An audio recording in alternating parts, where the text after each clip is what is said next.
Welcome in, McElroy and Cubelic in the morning, Wednesday, February 12th, 7 a.m. Jocks 94.5. The table now set for Alabama and Auburn on the hardwood Saturday. We were concerned that the two teams wouldn't be able to get by their road opponents last night. GMAC, Auburn looks pretty good at Vandy. Alabama looks dominant at Texas. And now we will get the AP 1 versus 2 from Coleman Coliseum without blemishes during the week this upcoming weekend. Really, really happy that both teams won last night. Just makes it feel a little bit better, bigger, shows the maturity. I thought as far as the Alabama game's concerned, I finished watching it this morning.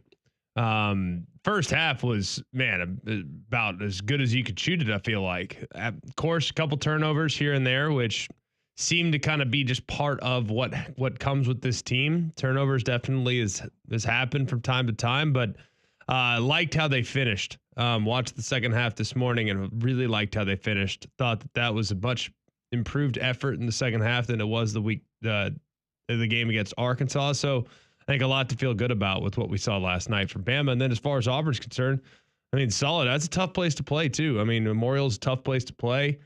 Elevated floor, weird bench situation, all that stuff can make it challenging, but I'm glad that it didn't have much of an effect.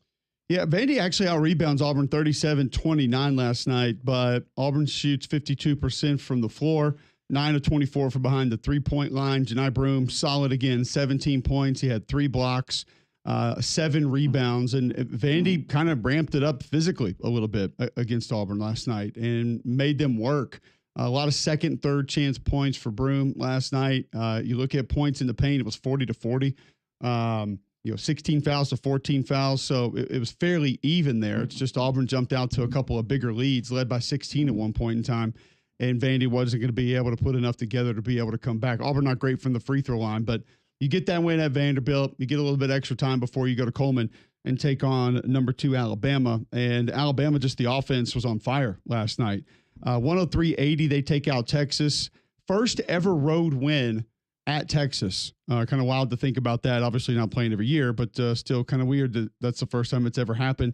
8 straight road wins, second longest streak in Division I, 7th 100-point game. That's the most in Division I this year. 22 100-point games the last 3 years. That's 4 more than the next closest team, which would be Gonzaga. So when you're doing that, Greg, shooting 17-29 from behind the three-point line, you're going to be tough to beat. Good luck. Jaren Stevenson, off the charts good. Just outrageous with what they were able to do. Is also, looking beyond the box score, was pretty impressed with how they defended the interior too. I thought that was encouraging. Think that's going to obviously pay dividends in the performance this weekend, knowing what Janai Broome's capable of doing. So I think the defense on the interior was also encouraging, and something that can certainly carry over. Also, you look at just Alabama when they get going like this offensively. You mentioned Stevenson, 22 points, 4 or 5 from behind the three-point line, 62% from the floor, 18 of 20 from the free throw line. There's just what do you attack at that point if you're trying to slow this Alabama offense down? There are times in which this offense gets rolling and it doesn't seem like there are weaknesses. They're 17-0 this year where they score 85 or more points. So that has to be, I guess, the magic number you're looking at if you're Bruce Pearl heading into Saturday. At least one of the magic numbers. Yeah, I think if you can get to 85, and we've seen already from Auburn that they can do that. They can play a game like that. If Alabama's shooting it the way they shot it last night, I think it's going to be very hard to beat them. Just being flat out, and especially with the banged up Chandler Baker-Mazara, I think it's going to be hard for Auburn to be able to get that win. Granted, different game, different circumstances, more pressure, all that other stuff is applicable in this one. But I need to know what's going on with Chandler Baker-Mazara before I feel really good about Auburn winning the game outright in Coleman on Saturday. Yeah, it's Auburn's allowed 85 or more once this year. That was in that 90-81 loss to Florida, and because Duke just got to 84. So it's happened once this year, and so that's what you look at to say what style games are going to be. What style game does Bruce Pearl want against Alabama this weekend? We'll of course hear from him a little bit more as the week progresses. But Bruce Pearl last night, just sort of recapping that win at Vanderbilt. That was a really good win against a really good basketball team. Mark's done a tremendous job I enjoyed watching, his team play, the way they've played, the way they've competed, out of respect for Vanderbilt and their coaching staff and the way they do things. You could tell that we were ready. You could tell that this game had all of our focus and got off to a great start. We stopped guarding a little bit there in the first half, and that was an issue. Our identity, and one of the things that got us off to such a good start, I think, this year was we really started to take pride on how we would guard and get stops, turn people over. It's a long season. It's a grind, and I think that we've lost a little bit of that edge. We got to try to get that edge back a little bit.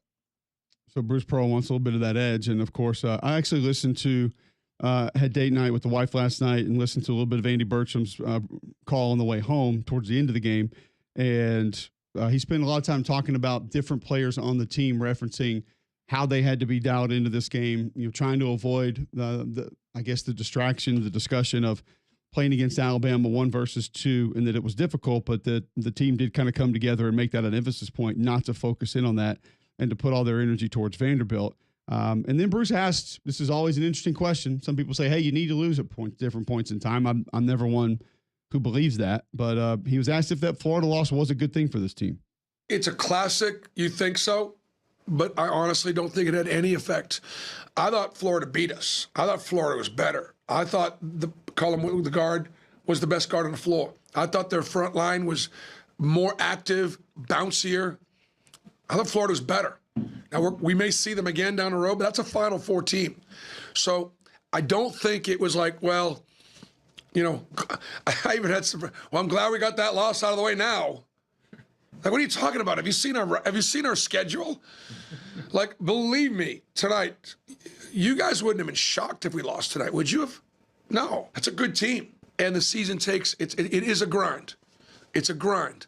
And it's just about taking it one game at a time. So far, this team has done a pretty good job of taking it one at a time, and we've learned a lot from our wins. Florida beat us because they were better. I will say, Greg, it's a little bit refreshing to hear a coach just flat out say that team was better than us that night, because you get a lot of the coach speak and excuses without making it obvious that they're excuses. But it is nice sometimes to just hear a coach say they were better than us, man. Like their players played better. Certain guys at certain spots were better, so they beat us. We lost.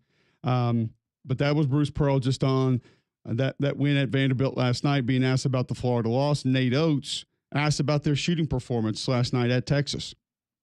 This was a game that I wish you could shoot it like this all the time. We shot 60%.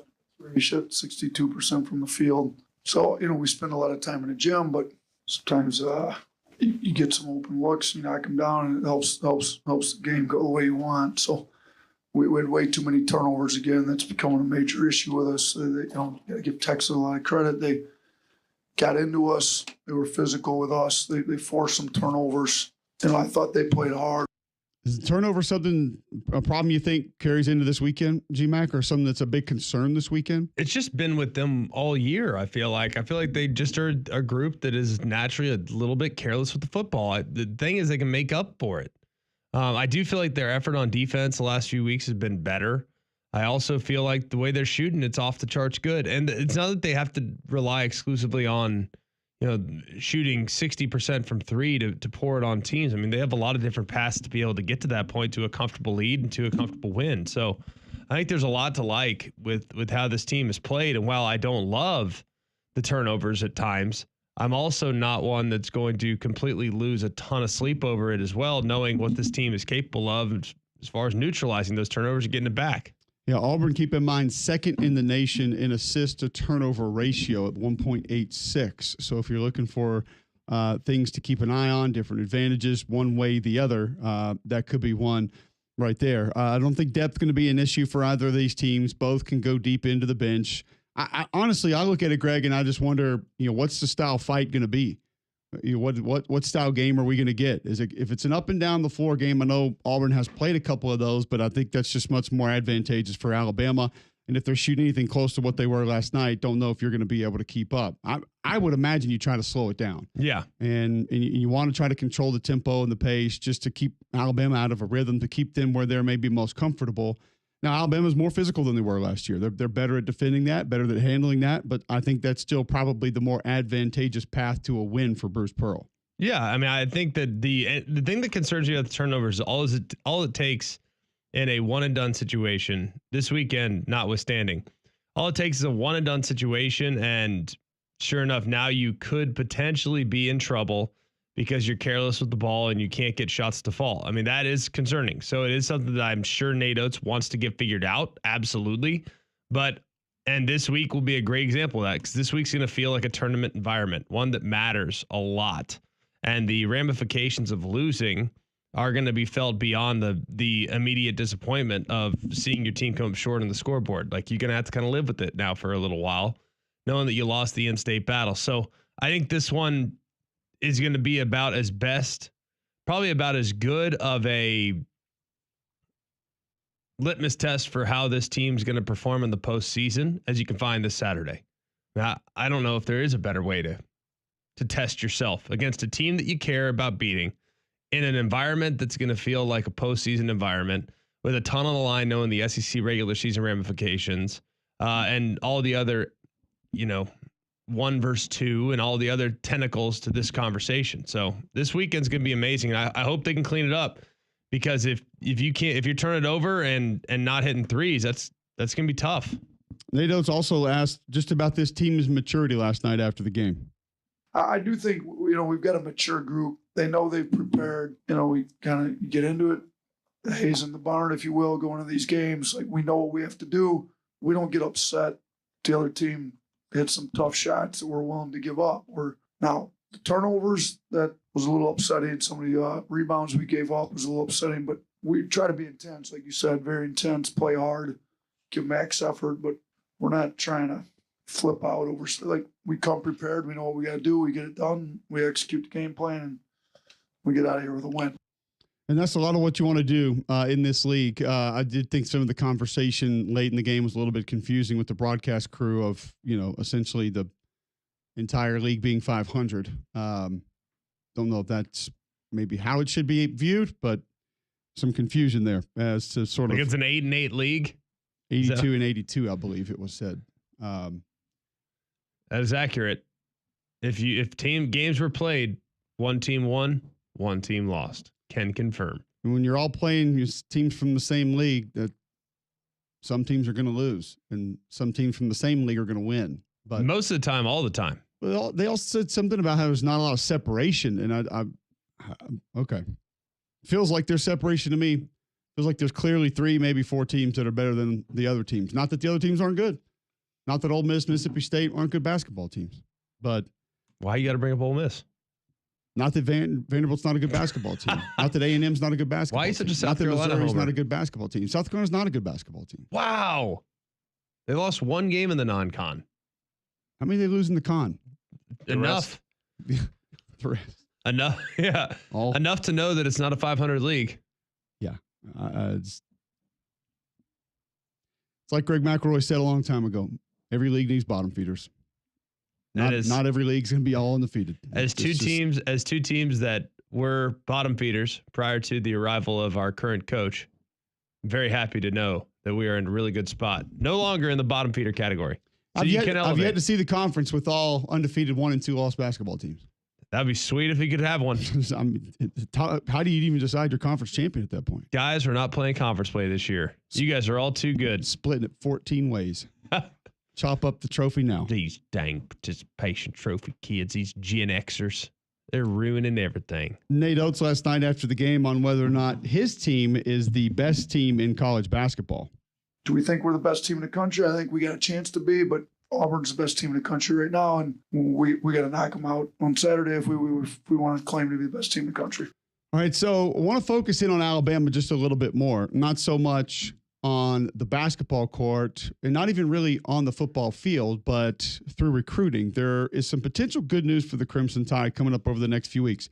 A lot of people that cover recruiting believe that Kalen DeBoer and his staff are on the brink of a couple of big hits. What is the latest in recruiting after signing day? Obviously beginning to look a little bit forward towards next season. Steve Wiltfong going to join us on the other side to tell us what kind of good news could be lying ahead for the Crimson Tide. You don't want bad news that somebody in your home's got the flu, because flu season's still here. Make your home healthier with Trane's Clean Effects Home Air Cleaner. Removes up to 99.9% of airborne particles, including those that cause virus. 100 times more effective than standard air filters. 8 times more effective than HEPA room filters. Find a dealer near you at Trane.com. It's hard to stop a train. We'll talk recruiting with Steve Wiltfong next on Mac and Cube in the morning.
$7:18 Mac and Cube in the morning.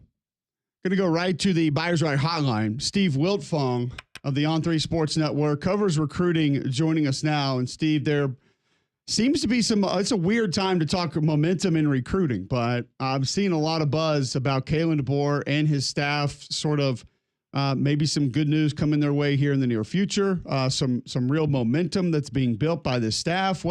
What's the latest right after signing day, which we know the traditional signing day is not the real signing day anymore, but after most of traditional recruiting sort of slows down, that business is picking up for his staff in Alabama? Yeah, Alabama had a big junior day that first day of February when they had hosted some of the nation's top targets and made a big impression on some blue chip guys from coast to coast. And they got some long-standing relationships with some other guys in SEC country that are closing in on a college decision and look like they're leaning towards the Crimson Tide. Alabama finished with On3's number 3 ranked recruiting class in 2025, headlined by 5-star quarterback Keelan Russell, and they're looking to stack classes as they try and build back into a national title program. And some of the guys that they're trending for right now, Offensive lineman Bear McWhorter from Georgia recently visited. High on Alabama and Michigan, a high-motored interior offensive lineman that plays as hard as anybody in the country. And then Jordan Edmonds is a defensive back with unique traits.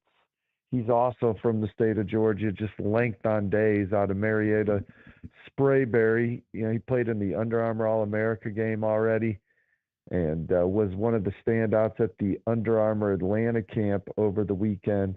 They both have decision dates for later this month. Bear McWhorter going to commit on February 28th. Jordan Edmonds on February 19th. Both are trending towards the Crimson Tide. And they got some 5-stars that are certainly high on Alabama right now, too. No decision dates imminent for these young men, but they're a front runner for the number 2 offensive tackle in the country, number 2 player in the country. Number 2 offensive tackle and number 2 player, Manny Iannaccio from Baltimore, Maryland. They're one of the top 3 schools, in my opinion, for the number 2 receiver in the land, Tristan Keys. He was at that junior day I mentioned. Brandon Arrington's from California. He's a corner. I think Alabama leads for him. He's very athletic. One of the things that stands out to him about Alabama is that both the Tide starting corners, Damani Jackson and Xavier Brown, are from California. He really felt like he fit in with those players in the secondary when he was on his visit. So those are some of the guys that Alabama's in great shape for. An in-state guy that I would maybe give Alabama the edge for right now, but he's taking his time. It's 5-star edge rusher Anthony Tank Jones. Just the history of the development at Alabama's relationship with Christian Robinson and company, his comfort level there. Family high on Alabama, always rooted for them from up in Mobile. So it's going to be another good class for Alabama. So looking at the question that everyone had with Kalen DeBoer was, would he be able to recruit? It appears like he already has. Some have said, well, it's partly because of NIL. I think that obviously is a huge factor. We're not dumb. But a lot of it has to do with pre-existing relationships he's already created with guys on the outside. It does appear outside the state. Does appear like now he's starting to create some inroads in state. So have you noticed a more calculated approach to trying to recruit the state here in this second class for Kalen DeBoer? Well, I think that they're just recruiting more nationally. But I do think another in-state target that I would give them the edge for right now is the top receiver in the state, Sedarian Morgan, the number 3 receiver in the country. I never doubted that Kalen DeBoer and this staff would do a good job of landing their top targets. It's now up to them to show that they can develop them and compete for national championships while being in the SEC. Obviously, they took Washington to the national title game, so they've been to the top of the mountain and had an opportunity to hoist that crystal ball. But a recruiting class is just a preview of what you could potentially be on the next level. Nick Saban and his staff obviously were the best at projecting players and getting the best out of them. And that's what they're trying to get back to at Alabama. And going into year 2 of their culture and their program and starting to get their guys in there. It'll be interesting to see if they can get Alabama back into that conversation after what was, a disappointing season by Bama standards this past year. Steve, Greg and I are pretty high on Clemson going into this year. We know that a lot of the regular cast of characters that are going to potentially win a national championship don't just have a good recruiting class. They have been recruiting extremely well.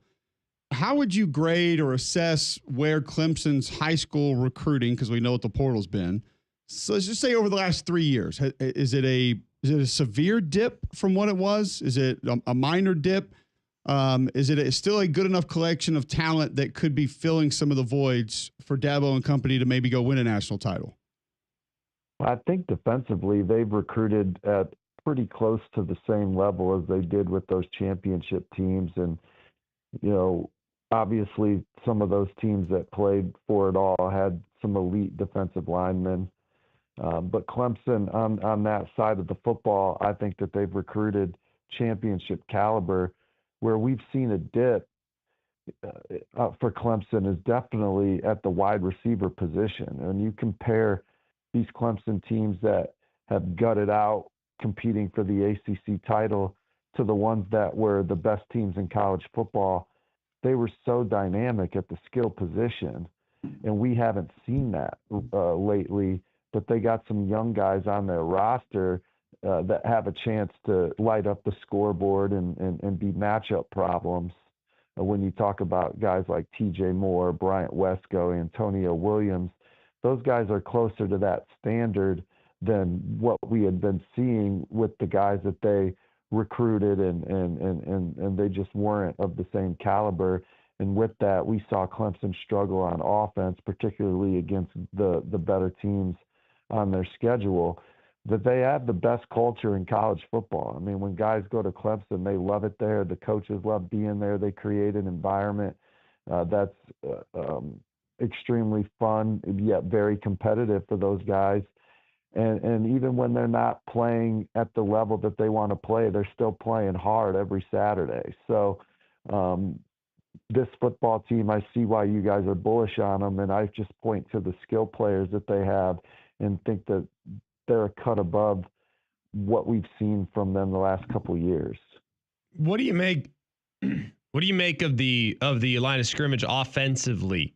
Because that's one area where they've been able to get by in the past, but maybe it hasn't been as good at times. Right. But it feels like maybe they're trending up in that direction. Like, I know the recruiting's been okay. How do you feel about the O-line? Sure. And bringing in Matt Luke was a pivotal hire for them. And they were obviously able to, it's weird to say, they were able to scheme around an offensive line that didn't have any pros on it, right? And win at the highest level. But when you have Trevor Lawrence and Deshaun Watson and guys of that caliber, and then again, those wideouts were just so freaky, you were able to play around that. And they have, this year's offensive line is one of the more veteran ones in the country, right? It's, 3 guys that have already graduated from college that have played a lot of college football, and then another guy who's a junior and another guy who's a senior. And, those guys were all big recruiting wins. I mean, Tristan Lay, they beat Oklahoma on. Ryan Linthicum, they beat Michigan, amongst others. Blake Miller, they beat Ohio State on. And so those guys were heavily recruited, and now they're veterans, and Matt Luke's ingrained in the program. He's one of the best offensive line coaches in the country. So, yeah, this Clemson team has a chance to, get back into that conversation and win it all. And I would always just chuckle when people would just question, Coach Sweeney, who's won a couple national championships. Yes, he does things his way, but that's also why they have such a great culture and why the kids play so hard, because of the tone he sets in that corner office. And here they are, veteran quarterback, veteran offensive line, some playmakers at the wide receiver position. And, we'll see what happens in their running back room, right? That's a question mark for them a little bit this year. They're bringing in a talented true freshman, Gideon Davidson.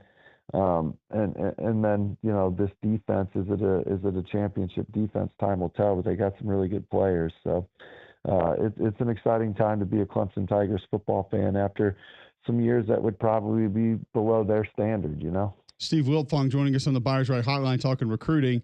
Also, we talked a little bit about Texas yesterday. We know some of the massive departures that they're going to have up front on that offensive line, maybe wide receiver, defensive tackle.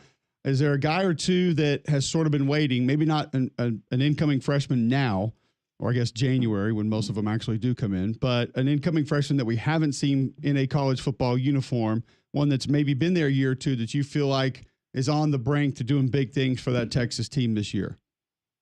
Well, obviously, they're hoping Colin Simmons becomes one of the top 5 to 10 players in college football in his second season. Colton Bassick's another high upside guy, redshirt sophomore.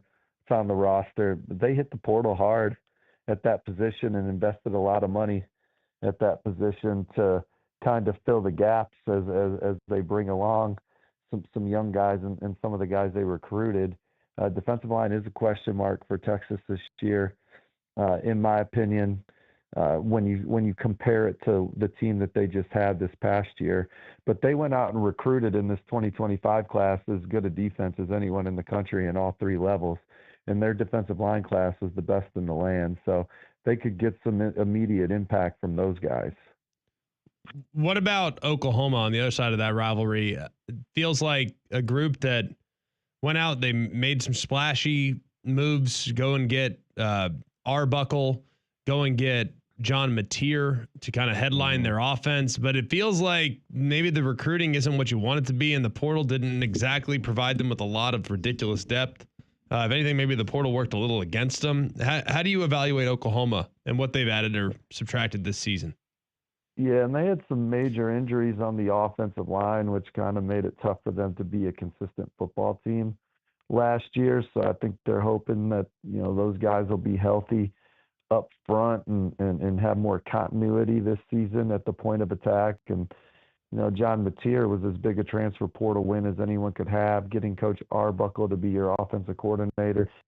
He was heavily thought of and sought after in coaching circles. So big win. And you knew if you got Arbuckle, you were getting Mateer. And so that quarterback room's in good shape now because Michael Hawkins played a lot, was thrown in the fire. Here's someone that can push Mateer and someone they can go to if they have to. And I think that they have a really good running back room, but it really just comes down, can they stay healthy on the offensive line? Because I like their personnel on defense. Steve, we always appreciate it. You're the best. We love the insight. Thanks for hopping on. I know it's a little bit of a different time of year to do it, but just wanted to get some clarification on all the noise that seems to be churned up. We'll do it again soon. No, you boys are the best radio show in the morning in the country. Thanks for having me on. Take care and have a good one. Absolutely. There you go. Steve Wiltfong on 3 Sports Network at @SWiltfong_. Follow him on Twitter.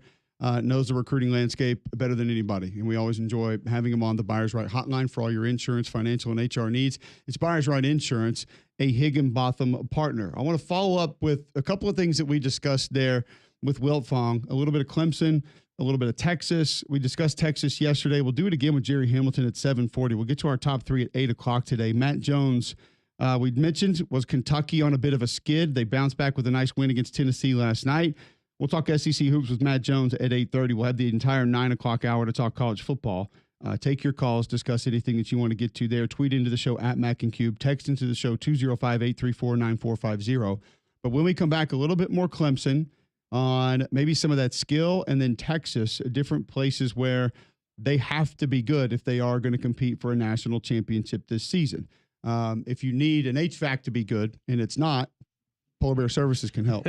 Polar Bear Services is great. Wes and the guys do an amazing job of making sure that everything with your HVAC system is running smoothly. You'll understand what I'm talking about when you go and you call them today and you say, hey, man, I might have some electrical issues. Hey, I might have a problem with my plumbing.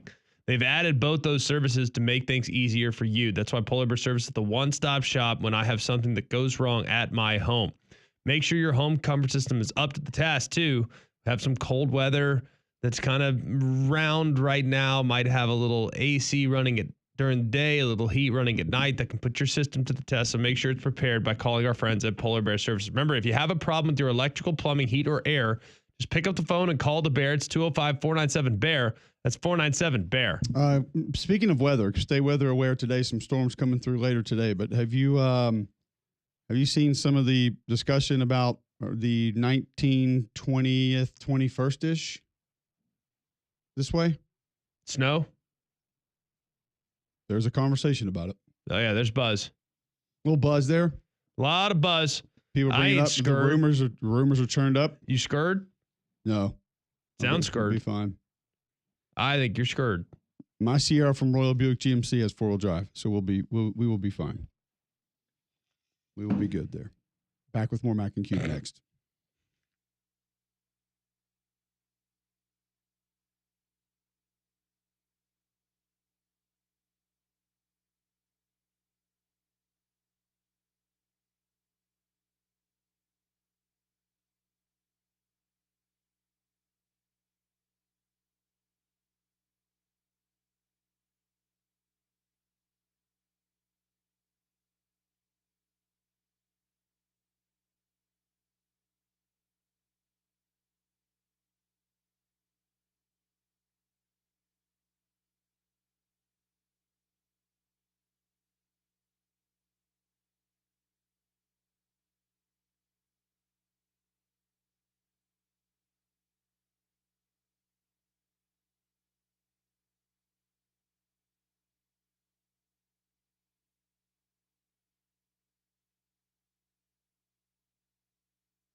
All right, Jerry Hamilton coming up in a couple minutes. We're going to talk Texas with him. We mentioned Clemson with Wilt Fong.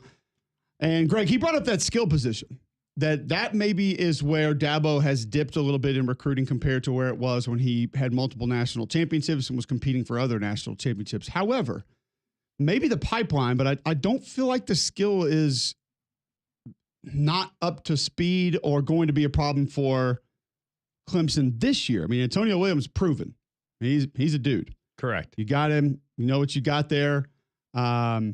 Maybe you get a little bit more from Gideon Davidson at running back than what you were going to get from Keith Adams or whoever else was going to be on the roster as a freshman. Phil Maffa leaving, of course, doesn't help. Brittingstool at tight end is going to be a loss. He's athletic, can do different things, help stretch the field, but it doesn't feel like it's an issue for this Clemson team. No, I don't think it's an issue. I don't think that they are as good at the skill as they once were. Now, they're young freshmen, Wesco and company, TJ Moore. If those guys continue to grow, could they become a T. Higgins? Could they become a Mike Williams? Sure, I think it's in there, potentially. But I don't know for sure if they're there yet. And that's TBD. We'll find out in September when they tee it up at home against LSU. So a lot to like about their potential, but I think the skill is what's been lacking most. Like I can tell you this, their backs are not ETN. Not close. Their quarterback right now, for as much as I love the development that we've seen from Cade Klubnik, he's not Trevor Lawrence or Deshaun Watson yet. Until proven otherwise, he's not on their level. Not yet. Well, we haven't seen a healthy Justin Ross or DeAndre Hopkins, that type receiver. I mean, Williams is great, but Williams is great. Not like those guys were. I think Wesco and TJ Moore could be. I really believe that. Now, we're going to find out, but we'll see. And then I don't think anyone on there is TJ Parker as good as Cleveland Farrell. I think he's good. I think he could be. Like TJ Parker might be the next one, but I can tell you what they're not. They don't have your Dexter Lawrence in the middle. They don't have your Christian Wilkins in the middle. Like they're solid, but they're not game changers. You know what's funny? Bama's dealing with the same thing. Yep. You know, I mean, they really are. It's like they have solid players. Tim Keenan's very solid pro. He'll play Georgia. He'll play along. Same thing for Georgia. Like these guys, nobody has those crazy dynamic defensive linemen in bunches the way they once specifically the did. next wave coming Yes. in. Yeah. Well, let's talk about Texas and what wave is going to help them coming in this year. Jerry Hamilton will do it with us next on Jocks 94.5.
Let's talk some more Texas with Jerry Hamilton. He covers the Horns, joining us now on the Buyers Right Hotline. And Jerry, yesterday we discussed Texas as a team that we still feel pretty confident can make a run this year. Part of that is going to be because there's no teams that we just definitively look at and say, oh, yeah, that's a national champion. That's a team that's going to go deep in the playoffs. It feels like that field is very thin this year.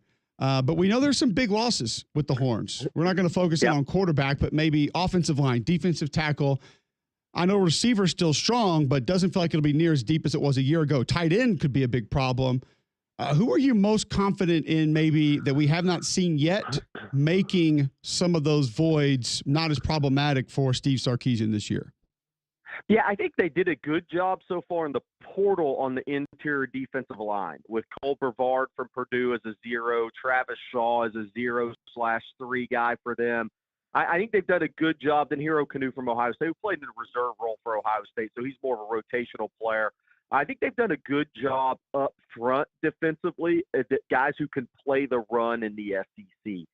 Because Texas' strength next year is going to be their pass rush. I mean, they ended the season, I believe, with 46 sacks, which is the most Texas has had many, many, many years, if not ever, but it's a longer season, right? When now they was in the playoffs. But they have 32 sacks remaining, and Colin Simmons arguably may be the best defensive player in college football next year, and they have other pieces around it. Greg, I look for linebacker to be the most improved position on that team next year. I mean, Anthony Hill coming back for junior year, Leon Lafau for his junior year. Anthony Smith is a promising freshman that's going to be a sophomore. I think he's going to be a big-time player and a future Sunday guy if he stays healthy. But Brad Spence out of the portal, I think, is going to be really underrated, not talked about enough. Really good player out of Arkansas that had 55 tackles and 4.5 sacks. He is going to allow Texas to move Anthony Hill around even more and bring more SEC size versatility to the linebacker group. And he's a guy that can really rush the passer. So with the return of Colin Simmons and Trey Moore and Ethan Burke and Anthony Hill, and then you add Brad Spence into that group and a couple of some of the younger kids, if Colton Vossick can ever stay healthy, they have a chance to be an exceptional pass rushing team. And it's without PK having a high blitz rate, which is ideal what you want. If you can get into that 40 sack range and as not a high blitz rate team, then that frees up the rest of your back seven. Certainly does. What do you make of the development at wide receiver? I feel pretty confident in that group. I really do. I thought last year's group, I'm not going to say it was disappointing. I feel like that's a bit too far, but I would like to see guys with carved out roles as opposed to the interchangeable nature that last year's group kind of became. So is it going to be a little bit more obvious what roles the guys are going to play like they had for several years when they had that trio that played almost nonstop? I think you're on it. What's interesting to me is I think there's still a portal need at wide receiver this spring if they can find that speed guy. But Greg, I totally agree with DeAndre Moore in his role and Ryan Wingo as the X in his role. Start to move him around a little bit's the question. But what I saw from Texas in recruiting, Greg, in this cycle was, and I think it's because of the changing quarterback because they have different strengths, is I think the back shoulder ball, more outside the number throws are going to be more a part of this offense with Arch. That was not Quinn's strength, is throws outside the numbers down the field. I think that, and he really wasn't a kind of that back shoulder guy. Quinn wasn't. That wasn't his strength. That is going to be one of Arch's strengths. And you saw Texas recruit bigger wide receivers in this last class. Khalil Lockett out of Saks, he's a 6'2", 50-50 ball winner who turns them into 80-20 ball wins. 80-inch wingspan, 11-inch hands, that taller frame, longer arm kid. Jamie French out of Jacksonville Mandarin, very similar to A.D. Mitchell, I think, long-term. And I'm not sitting there for a Texas fan saying he's going to be A.D. Mitchell, but when you look at these guys, you say, okay, what is his skill set like? And that's kind of what his skill set is like, but a bigger kid. So I think you're seeing bigger receivers that Sark's recruiting with the change in quarterback and their strength as a quarterback throwing the football. But to your point, I do think you're going to see that more so. And look, I think to your point, it's, Matthew Golden's going to be the tough one for them to replace because he became the red zone guy. We kind of head into last year.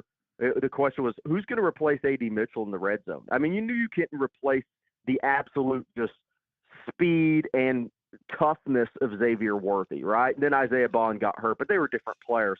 But Matthew Golden really became a big guy in the red zone for Texas, even though he's not what you traditionally think of. Who's going to step into that role for Texas? Because that's going to be big, because the red zone struggles have continued for Texas, and it's going to be interesting to see kind of how Sark addresses that in the offseason. Jerry Hamilton with us covers the Texas Longhorns. So speaking of roles that feel like they'd be difficult to replace, Gunnar Helm was awesome for Texas last year. Yeah. Run blocking, blocking on the perimeter in the screen game, catching the ball, catch and run became more of a strength of his game than the prior years. What do they have in the tank at tight end? Because we know Sark likes to use them. We know Sark likes to move them and use them in different ways. And look, Sark said on record many times at press conferences in Austin that tight end's the second most important position in his offense to quarterback. But they have a young kid, Jordan Washington, you guys will be talking about in the future. And obviously Texas, look, they reload with talent, but fourth straight top 5 class for him. But Jordan Washington is the name to remember. He redshirted last year. He had a really big spring game.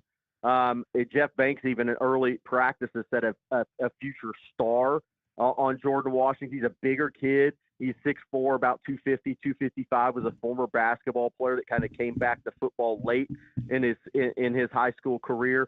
But he's a guy who has that size athleticism combo, and I think he's going to start the season as the number 1 for Texas, barring the unforeseen. They are looking for a tight end in the portal, I think, to kind of bridge the gap. But I'm here to tell you, they got a kid coming in, but he's not an early enrollee. They got a kid coming in named Nick Townsend. I think this is one guy from Spring Bikini in Houston I've seen a lot. I think this is a guy that people are going to look back on national recruiting rankings and say, man, people had him around the top 100 prospect in the country, but it's going to be too low. I'll just tell you this about Nick Townsend. They had their first track meet of the spring last weekend in Houston. He's 6'3.5", 228. He ran 21.7 200 meters and 10.6 split in the 4x1. He's going to run 10.85, 10.8 and 100 meters this year, 225-ish pounds. That kid is going to be a size-speed combination that even Texas fans haven't seen, and he is a physical football player too. The question is, since he's not in for spring, how soon can he pick up Sark's complicated offensive scheme in the system, because it's so much different than what he's done in high school. But that dude is a freak athlete. Overall, what was the impressions of Texas's fan base this year on what they accomplished, what they didn't accomplish? Because I feel like it's been kind of a mixed bag, frankly, with my friends that I've talked to. They're like, yeah, it was fine. And I'm like, you went to the semifinal. They're like, we lost in Dallas. I mean, I think that there's people are kind of struggling with it a little bit, but I kind of understand why. Is that fair? How should Texas fans be feeling about last season's performance, and overall, kind of what's the temperature of the fan base? Yeah, I think the fan base right now is just they're really excited. I mean, obviously the Arch era has begun with the Red Bull commercial, right? And that has sent fans into a frenzy. But look, I think it's tough. You guys know this, when you're so close to climbing the mountaintop and you feel like you had a chance to win the Washington game, right? You're in the red zone against Ohio State. Just after Ohio State had punched it in to go ahead, you have a chance. You're right there 2 years in a row, and you come up a little bit short. I think that's always tough to swallow for a fan base. I think obviously the toss sweep on second and goal and from the 1 has been talked about plenty since the end of the Ohio State game. But I think it kind of depends on where your expectations are. If your expectations are national championship or bust as a Texas fan, you're kind of saying, that was a good season again. But man, did we underachieve a little bit? I think if you take from the opposite standpoint and say, Sark is still building this program, and he went 5-7 and gave up 57 points at home to Kansas in year 1. Okay, no disrespect to Kansas, but that's a lot of points for Texas to give up against Kansas and DKR. And then came back at 8-5, and then has built it and gone to the playoffs 2 years in a row, all while Quinn Ewers didn't have a healthy season in Austin. He never was healthy for a full season. So they always had that adversity. They lost C.J. Baxter this year, the starting running back. for ACL in August camp. So they've dealt with some adversity as well. It hasn't always been smooth, but I think the Texas fans are really happy with the progress on defense, and they see the light at the end of the tunnel because Sark's continue. I mean, he signed the number 1 recruiting class this year, 4 straight top 5 classes. People that have followed this know that means you're right there, and you're going to have the talent. If you do your job in the portal, then as a blue blood at the level Texas is recruiting at, you're going to be right there with a chance. And then it's going to come down to, do you solve your red zone issues? How well does Arch Manning play in year 1? And then defensively, do you replace? Because I think pass rush is going to be extraordinary for Texas, but how do you replace those secondary pieces, Makuba and Barron? Because that's a Thorpe winner and the guy who transferred in from Clemson who played at an All-American level. But I think the fan base is.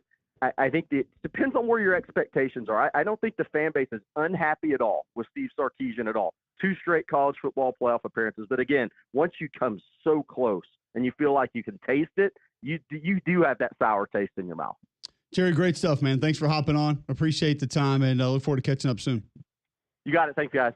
There you go, Jerry Hamilton. He covers the Texas Longhorns. You can follow him on Twitter at GHamiltonOTF. And obviously, there is a lot to replace. I don't speak track, so are the numbers for the tight end that he's referencing that fast? Sounded good to me. Is it fast or fast? Sounded good to me. Fast or fast? I don't. Fast, capital F. That's fast. Or was it just fast? Just fast. He's like 21.37. I was thinking he's going to say miles per hour. But then he starts throwing out meters. Yeah. And I was like, I got to get my metric calendar out, figure out how to break this down. You need the metric says calendar. Fast. Whatever. Who cares? Can you catch the ball? Maybe. And I believe that was code for, can you figure out Sark's scheme of, can you figure out how to get in people's way and attempt to block? That's a big part of the tight end's responsibility. Fast. Don't win when your hand's in the date. Why are you so down on fast? Not down at all. Just tight end requires more than being fast. According to who? Amari Niblack. Oh, my. All right. That's where we're going today. Top 3 coming up next.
8 o'clock hour number 2, Jocks 94.5. Watch live on YouTube. Search Jocks 945, and you can stay locked in each and every day. Right here, McElroy and Cubelic in the morning. The app is in your app store, iPhone, Android. You can download that for free. Listen on the go. Listen online, jocksfm.com. We usually do top 3 740, but that was the only time that Jerry could hop on with us because of his show. So I want to talk a little Texas Longhorns after the long conversation about Sark's group yesterday. But want to focus in on our top 3 now since we didn't do it in the previous hour. We rotate it. It can be sports, doesn't have to be. G-Mac, today is your day. What's on tap for the top 3 today? Today is my day, and I want to know, and I know it's a small group. It's a small group. You're not going to tell us what national day it is today? National halftime show is terrible day. No. Yes. That's It not. was awful. Should I won More- Sunday? You're not going to let that go, huh? No, I'm going to stay with it. It's Abraham Lincoln's birthday. Honest Dave? Oh, Honest Dave. Should we celebrate birthdays of people who are no longer here? I don't know. Depends on the person. Depends. Yeah. Just ask. Depends on the person. If they Are did good we things, I got no celebrating problem with Abe's that. birthday today? We're Right, just like, acknowledging. Y'all throwing something on the group? Yeah. It's Yeah. actually, and the reason I bring it up is it's National Radio Day. There we go. Oh, gosh. Radio's dead. It's Gucci Mane's birthday too. Who? Gucci. Is he friends with Kendrick? I don't think they have a song Is he on together. the diss track? Talking about the Nah. Suits kid? Nah. Oh, okay. No. National Plum Pudding Day. Ugh. You can have it. Never had it. Got some. Horrible. Don't really have any desire to get it. Which was worse, Greg? Plum pudding or the Super Bowl halftime? Super Bowl halftime. Okay. How do we know plum pudding is bad? Oh, it was I'll the deep pass. tracks. You just don't get it. Maybe I don't. I don't need to know about the deep tracks. Is that like Super Bowl. what Little Jack Horner had? Thought so. Plum pudding? Doesn't sound appetizing. No. Who sticks their thumb in a pie, by the way? Don't Easy. answer that. I'm about to say, Don't let's answer not, that. let's not go down that Move rabbit on to hole. your top 3. Just get out Let's of not get go out. down that rabbit hole. Get this segment You out. sicko. Stop it. Cut it Stop. out. All right, I want to extend because I feel like 12 doesn't do it justice, okay? So I want to extend to the top 15. So everyone pull up the top 15 from the college football playoff rankings from a year ago. All right? I want to know the top 3. Let's see. Auburn 1, Bama 2, top 15, right? Top 15 Oh, football. college football playoff Preseason or at the very end of the season? Usually the college football playoff rankings that matter most are the most recent. Some idiot responded to me on Twitter yesterday when I said this will be the first 1-2 matchup in SEC history with like the 2019 Wikipedia page of Bama LSU football. And it's like, he's like, some journalists refuse to use Google. I'm like, some refuse to use their brain. Love where we're at today. Nonetheless. All right, I've got the All right, so we have the top 15 pulled where are the up. college football playoff rankings. You have From to the go. college You have to football go playoff back rankings. though, because I have AP Okay, but I want final rankings. What, don't what want week final is the rankings. last I want college football playoff? Okay, got it. All right, we have them. Well, the last one, Oregon's won, right? Correct. Okay. Okay. So we got But this doesn't really have a whole lot to do with It's okay. last All year. right, It we're has going more to- to do with what's going to happen this upcoming year. And for those that do not have access to it right now, they're in the car. Oregon's 1, Georgia is 2, Texas is 3. These are not the seeds; these are the rankings. rankings. All right, Penn State is 4, Notre Dame is 5, Ohio State 6, Tennessee 7, Indiana 8, Boise 9, SMU 10, Bama 11, Arizona State 12, Miami, Ole Miss, and South Carolina round out the top 15. So the top 15, I want to know the 3 teams that are least likely to be in the top 15 in this ranking next year. Okay. So basically, of those 15 teams, who are the 3 teams that you think are going to stink? This is a boring answer because it's too easy, but it's Indiana, Boise, and Arizona State. How could it not be? Because Arizona State's going to be good. Most productive running back in school history. They're going to be good, but they're not going to be in the top 15 because you lose your bell cow. And I don't know if you have a guy close to that. And Indiana, I just don't think is going to be able to replicate what they did this year. No chance they will. No chance. Indiana's obvious. I don't think Boise and Arizona State are as obvious. I think Boise is. No Madsen back, but I don't. Who's the G5 team you like? Oh, this has nothing to do with the G5 team that's going to be there. This has to do with Boise not having a guy that they can hand the ball off to 31 times a game that's just going to find yards. Don't disagree with that. I'm just saying, in order for Boise to be removed, you must find another G5 team that you really like. And while I like UNLV, I like Memphis, I like teams in the American, I like Tulane, I don't know for sure that they're going to be there. I can't tell you that right now. If you wanted to play the bigger brand teams that are not going to be there, You don't have to. If you want to take those three, that's fine. You can take those three. Those are my three then. Cool. I'm good with Indiana. I got no problem with that. I think they will drop like a bad habit. But I will go as far as to say I think there is a real possibility Ohio State comes down a lot. The Ohio State? Look at the coaching turnover. Wouldn't push back on it. All right, look at the personnel they have 15 draftable players. Everyone thinks, well, Michigan. I know Michigan and Ohio State recruit a different level. I get that. But you're still going to have a lot of relative inexperience off that roster last year. A lot. I'm not saying Julian Sand might be God's gift to football. I have no idea if he is or not. We'll find out. But I think there's of the teams that have a chance to really not be in the top 15, Ohio State is among that group. Small group of teams that I would probably put near the bottom as the likelihood of replicating what they did. And the last one to me is probably part of it has to do a little bit with schedule. I think the schedule is tougher this year. I'm going to go Miami. I think there are questions about Miami. I like Clemson better in the ACC. Miami, though, being a shoe-in, last year was their year. Last year was the year that they could do it, would do it, should do it, all that stuff. And they did not do it. They messed it up at Syracuse at the end of the year. If they were in a position last year, I think they take a couple steps back this year. The schedule's tougher. I think the ACC is, for the most part, better. Louisville, Florida, at Florida State and Notre Dame are all very losable games. You're also at SMU. You're also finishing the season very similar to the way you finished the season last year, at Virginia Tech and at Pitt in the final 2 weeks of the regular season. You tell me you're going to win both those games? You needed a Hail Mary call off to beat Virginia Tech last year, and Pitt isn't good by any stretch, but we know that Miami has not played well in cold weather in November. Well, a couple things here. All right. Mark Fletcher back, but Damian Martinez is a hammer. Yes. You lose Carpenter and Rivers up front on the offensive line. Receiver's going to be different no matter what. I know you say, well, C.J. Daniels coming in. C.J. Daniels didn't live up to the hype at LSU. So he's a fine player. Restrepo's a dude. He's out. He's gone. Sam Brown, Jacoby George with him gone.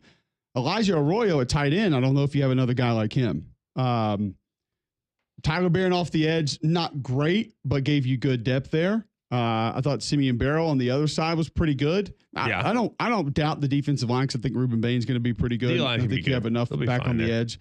But you lose a couple pieces in the secondary as well. And let's call it what it is right now.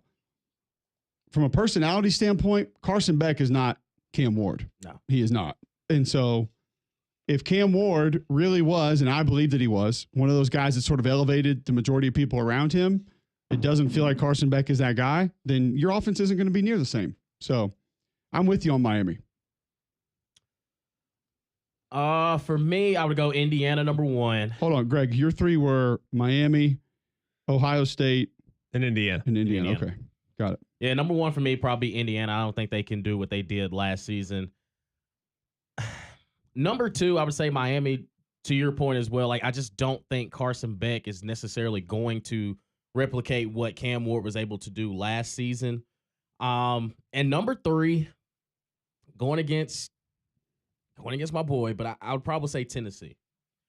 I say Tennessee because what if Nico is exactly who we think he is? And in these bigger games. Whoa, hold on. That's very different.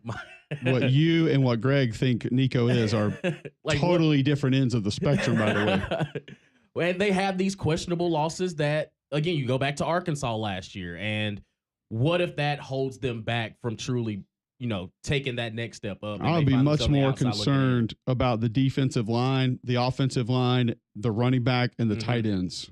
of why that team might be very different than what they were this year. Yeah. So that'd be number 3. Okay, John? Number 1 for me, was Tennessee. Number 2 is SMU. I don't think they're going to fall off, but I don't know about. They're hard to pinpoint. I'm with you. I don't know if they're going to be in the top 2 in the ACC. They'd be on the short list for me as far as dropping down for sure. I just don't. I don't know. I really don't know. Like if Kevin Jennings all of a sudden became a dude and started playing smarter football, not retreating the pocket, like he's a handful. If he could just not do dumb things, he'd be amazing. The problem is he does dumb things. And his technique and fundamentals are terrible. So that works. It's great. But like if he all of a sudden decides, if they develop him the way he's capable of potentially being developed, look out, dude. That dude could be a huge problem. That's my only problem with SMU. And lastly is Ole Miss. Really? I think they'll be about what they were last year. Yeah. And 93 is right on the verge. I mean, they're 14 of this 15. Manageable, though. Right. That's the only thing. But it was manageable this year. It was. And to be fair, they got Georgia, which no one expected. But then it was beyond manageable. They had Wake. On the road, too. On the road. Whoa. I mean, Washington State's coming to town. We know how much world beaters that they are. Excuse me, war daddies. They were. All right, so let me ask you this. Just only one. Don't jump around. Yes. Who would your next team have been that you would have thrown into this category? Well, I'm kind of eliminating Boise and I'm going to kind of eliminate Boise and Arizona State. I think Arizona State's going to be good. Okay. I'm a believer. I love their quarterback. I think they're going to be good, too. I'm just saying top 15 is all I'm saying. Okay, if you hate them, that's fine. You can just admit it. It's fine. I'm not mad at you for hating them. You hate the Forks. It's all good. If I can't have those as a possible drop down, the next up would be South Carolina. They're number 15, so they're right on the cusp. I love their schedule. I think if they can beat LSU, guys, I mean, they're looking at a 7-0 start. If you look at their schedule, it's phenomenal. But I also know this is a team that might not beat LSU, and there's also a team that might not be as good on defense as they were. And their quarterback still, his eyes drop. He's a little bit like Kevin Jennings. He's not a guy you want to bet against at all, but there's a lot of room for growth and development there that needs to be had. What about you? I'm going to hold mine. Damian, your next up would have been SMU.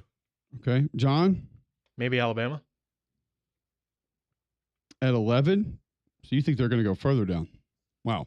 All right. So this is why I asked this, because next up for me would have been Notre Dame.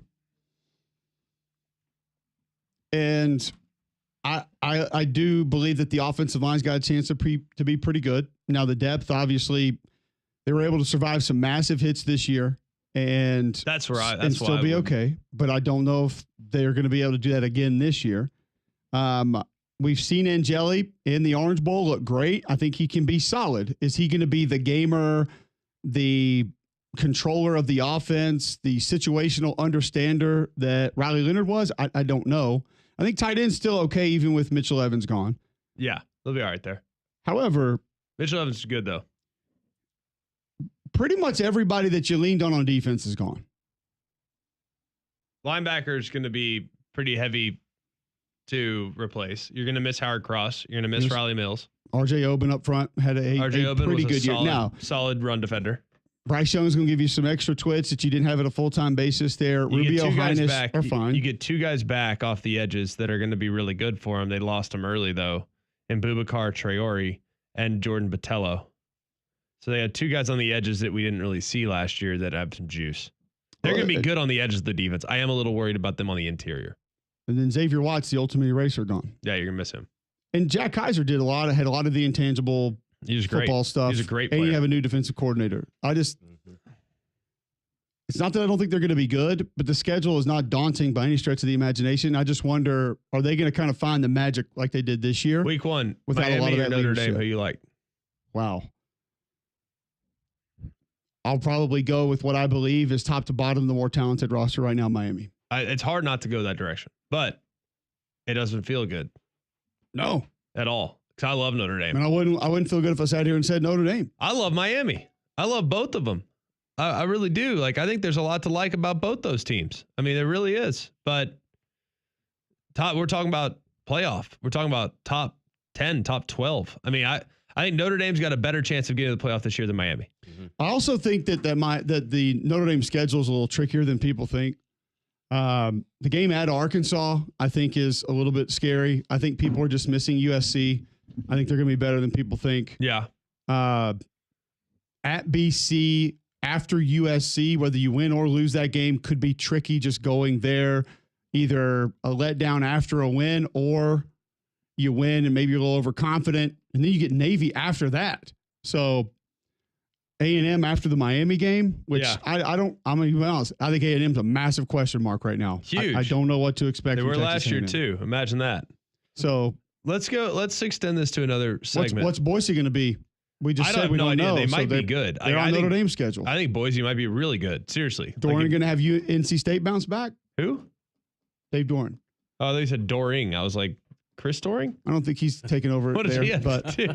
I'm just saying, like, maybe NC State does bounce back. They'll be pretty good. I Their don't know. quarterback's a good player. He's just young. Let's extend this to the next segment. Let's just go team by team and saying yes or no, playoff or no playoff. Okay. First, tell our listeners why they should go to Bromberg's for Valentine's Day. Well, Bromberg's is great, and they are actually starting their Bromberg's Fun Holiday Spectacular. I don't know if that's what it's called. But that's what I'm going to call it.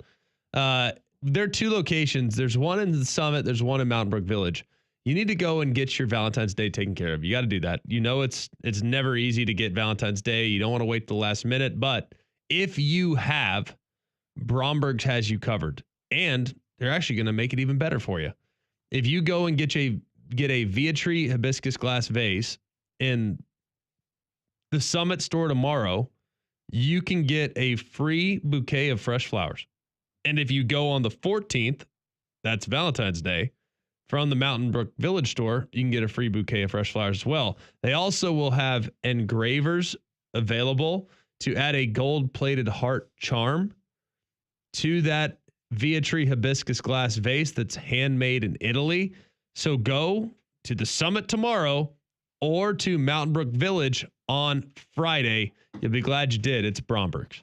All right, when we come back, we will talk teams that may not end up in the college football playoff this year. That's next on McElroy and Cubelic in the morning.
Welcome back in. McElroy and Cubelic in the morning. 800-239-9569. You want to get in, talk teams that may not end up in the college football playoff this year that were either in or on the brink of that a year ago. Who falls this upcoming season? If you look at collectively who we sort of like to maybe take that dip, Miami would be a team that most of us on board with. SMU would be a team most of us on board with. Indiana, I think all of us on board with.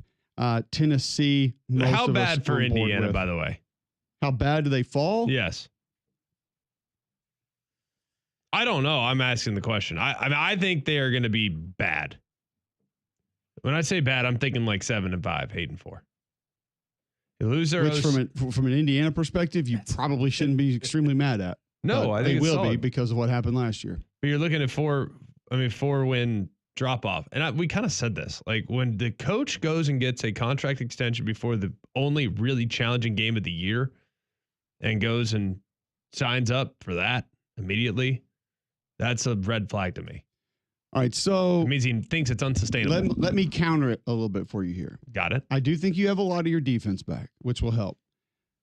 You go and get Fernando Mendoza from Cal, who we all thought I like Fernando had Mendoza. really good moments last year. I I really like him. think he can be good. Roman Hemby was pretty good at Maryland last year. I like Hemby. At tailback. You go get a Holden Stays from Tennessee who did things extremely well, both physically and catching the football. So yeah, you can have him. if a couple of your offensive line pieces fall into place, you get Mikowski from Ohio State, who I hadn't really seen the tape.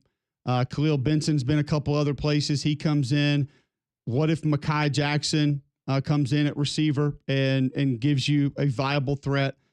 We didn't think a lot of these portal guys were going to work out for him last year. I'm pretty confident in quarterback, running back, tight end that they bring in to be able to do what they need them to do with how they do it. Now, is it going to be on the level that Rourke did it? Maybe not. But one thing that I do know is that Mendoza, when asked to hit the intermediate stuff on time, was really good with that.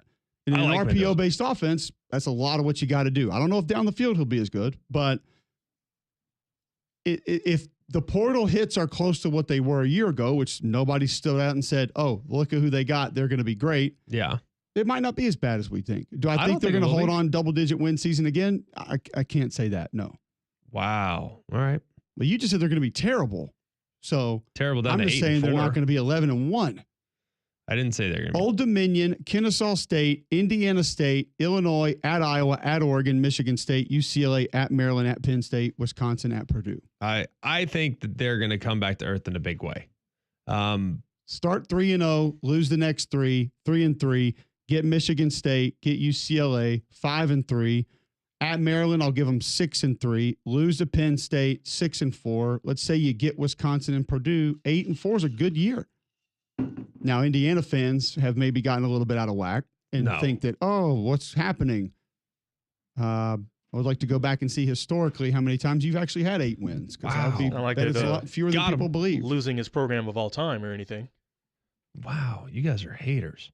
They're just facts. That's true what I said. It's a fact. Well, you guys are still haters. I think if I were to put the percentage chance of Indiana replicating what they did last year, I'd put it at 2%. That's being generous with 2. I mean, I just don't think.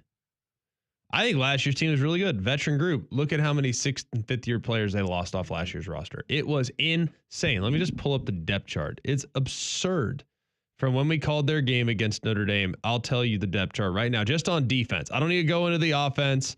You'll understand what I'm talking about the second I start going through this because it is eye-opening. I've never seen a depth chart like it. If you want me to be honest, I've never seen one anywhere close to this. All right, you ready?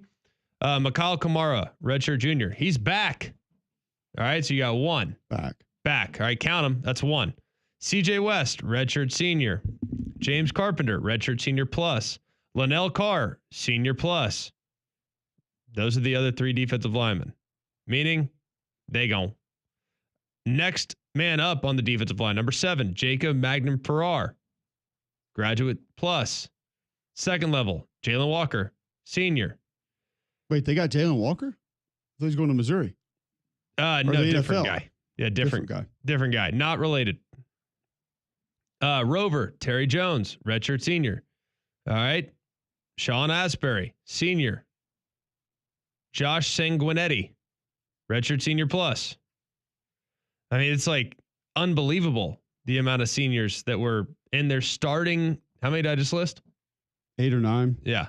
The veterans make a difference. It's one of the things that we've seen recently in today's college football. Doss, redshirt senior plus. I mean, Veterans it's like help. Absurd. How many 8-win seasons do you think Indiana's had in their 2. lifespan? 3. Stop. 6. I'm going to say at least 10. I'm going to say 3. Indiana's first football season of organized play was 1887. Oh, Arthur B. Woodford, the head coach. He started 0-1, then 0-1. Who were his reserves? They got him out of there. Woodford's reserves. They got him out.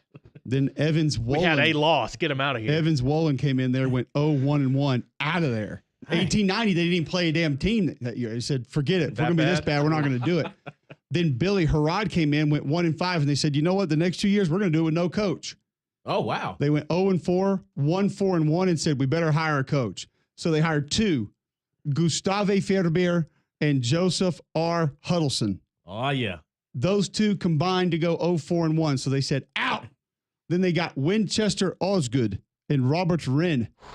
4-3-1. First winning season in program history came in 1895. All right. Well, they fired him. See, they have no stability. Then they went on. and got Madison G. Gunterman. He went 5-3, 6-1-1, and they he probably actually took another job after that. If I'm thinking They correctly. leveled up. Then 1898, James Horn came in, 4-1-2. He actually went 6-2, 4-2-2, 6-3, 3-5-1, 4-4, and then 6-4, and he was out of there because he was 0-3 in conference play. Dang. James M. Sheldon then came in. He went about 10 years. Okay. They have had 6 8-win seasons ever. 6. Ever. Started playing football in 1887. I don't see what the problem is. That's not many. No. They didn't give those guys time to build anything. As soon as they started losing, it was boom, you out of there. It was a big No problem. stability, man. Well, Bo McMillan went from 1934 to 1947, so they gave him time. And he never won 8 games. He actually won 9 games once. He went 9-0-1 in 1945. Bo knows. We knew that. We knew that. There we go. Finished first in the conference. Okay. Out of 3?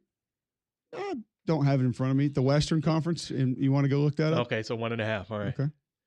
Who was in the old Western Conference? Looks like it became the Big Ten.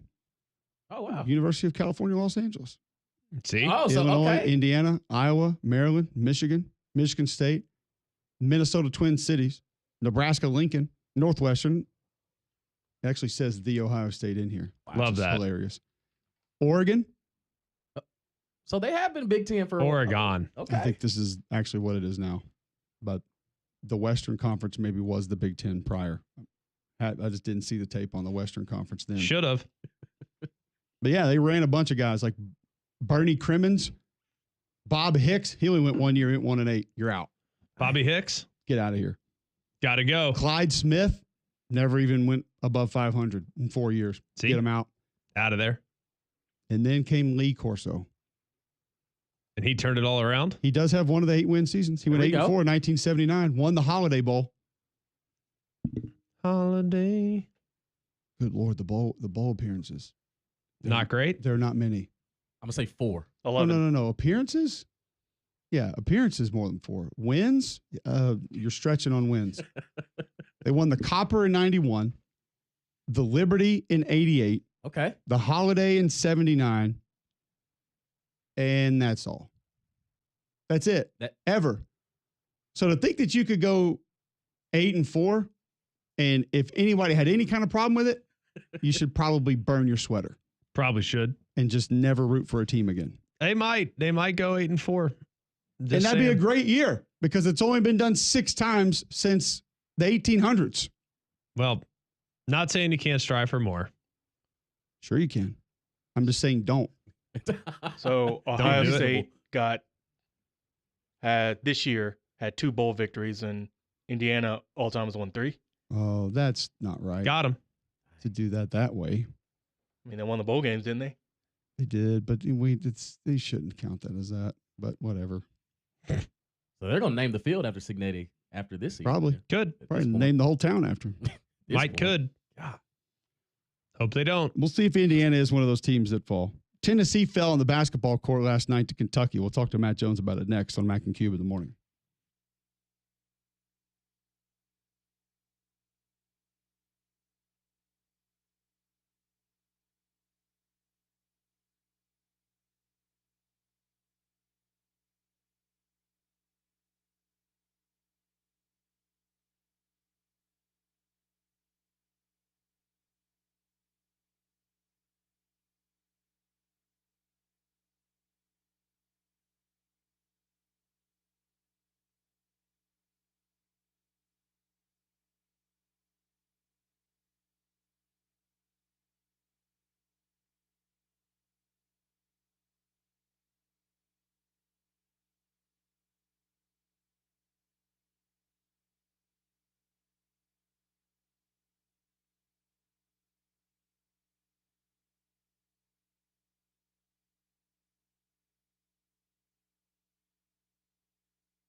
All right, welcome back in. McElroy and Cubelic in the morning. Going to bounce back to basketball here for just a moment. Welcome in Matt Jones. Always a fun visit from Kentucky Sports Radio at KY Sports Radio on Twitter. Follow him there.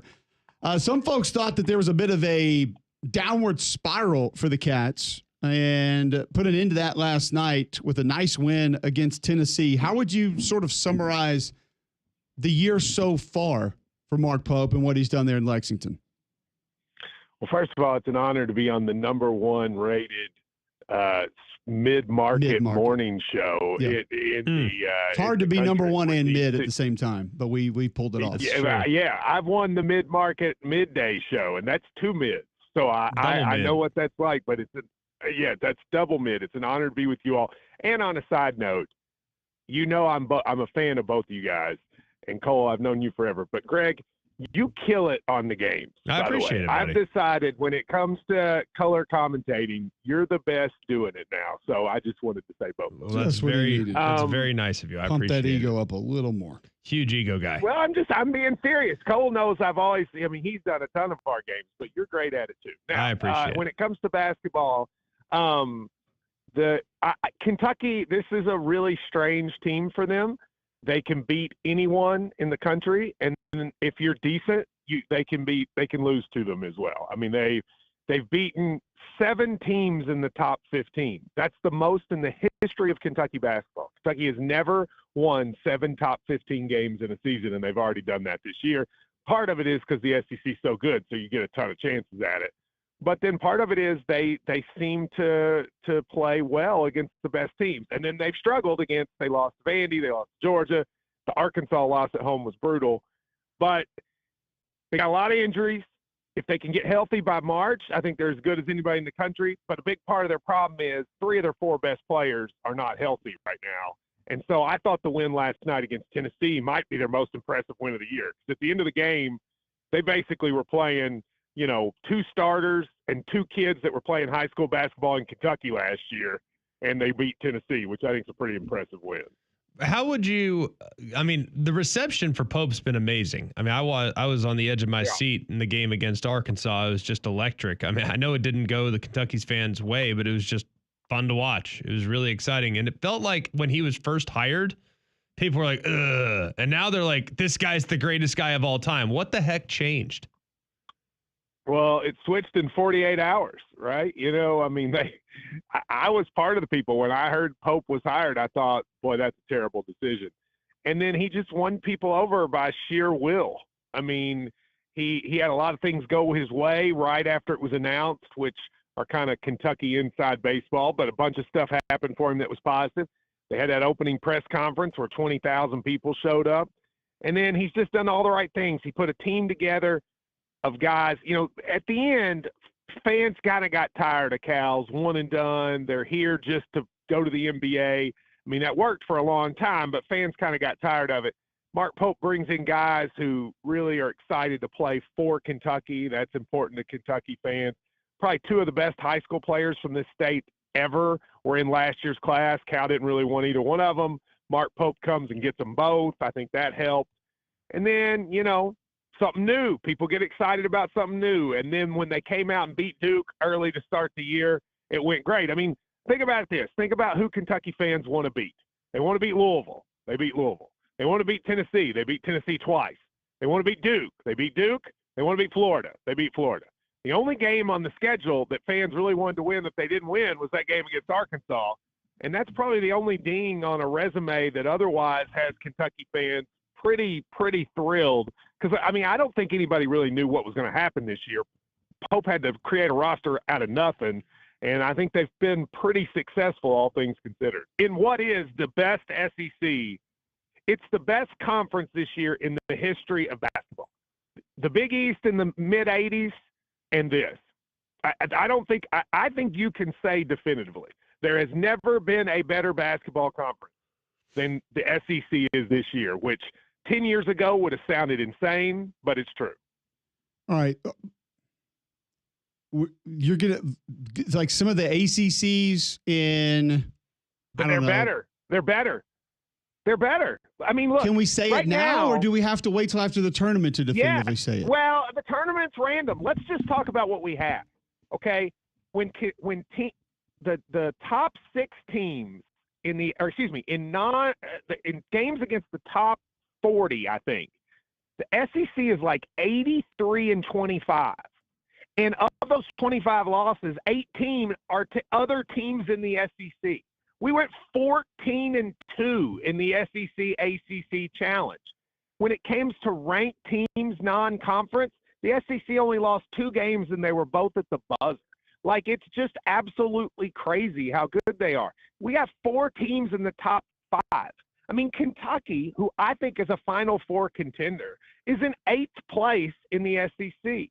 Arkansas, who has John Calipari and 2 first-round draft picks, is in 13th in the SEC. It's absolutely insane.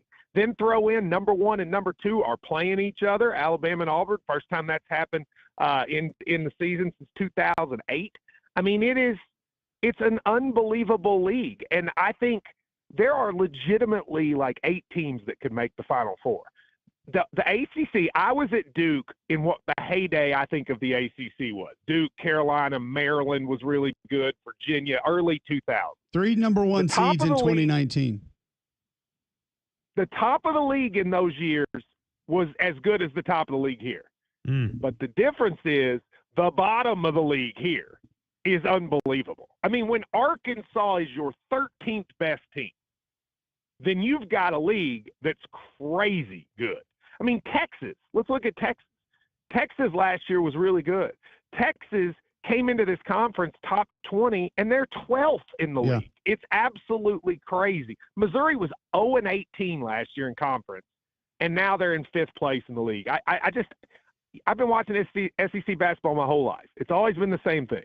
Kentucky's always good, and then 2 or 3 other teams step up.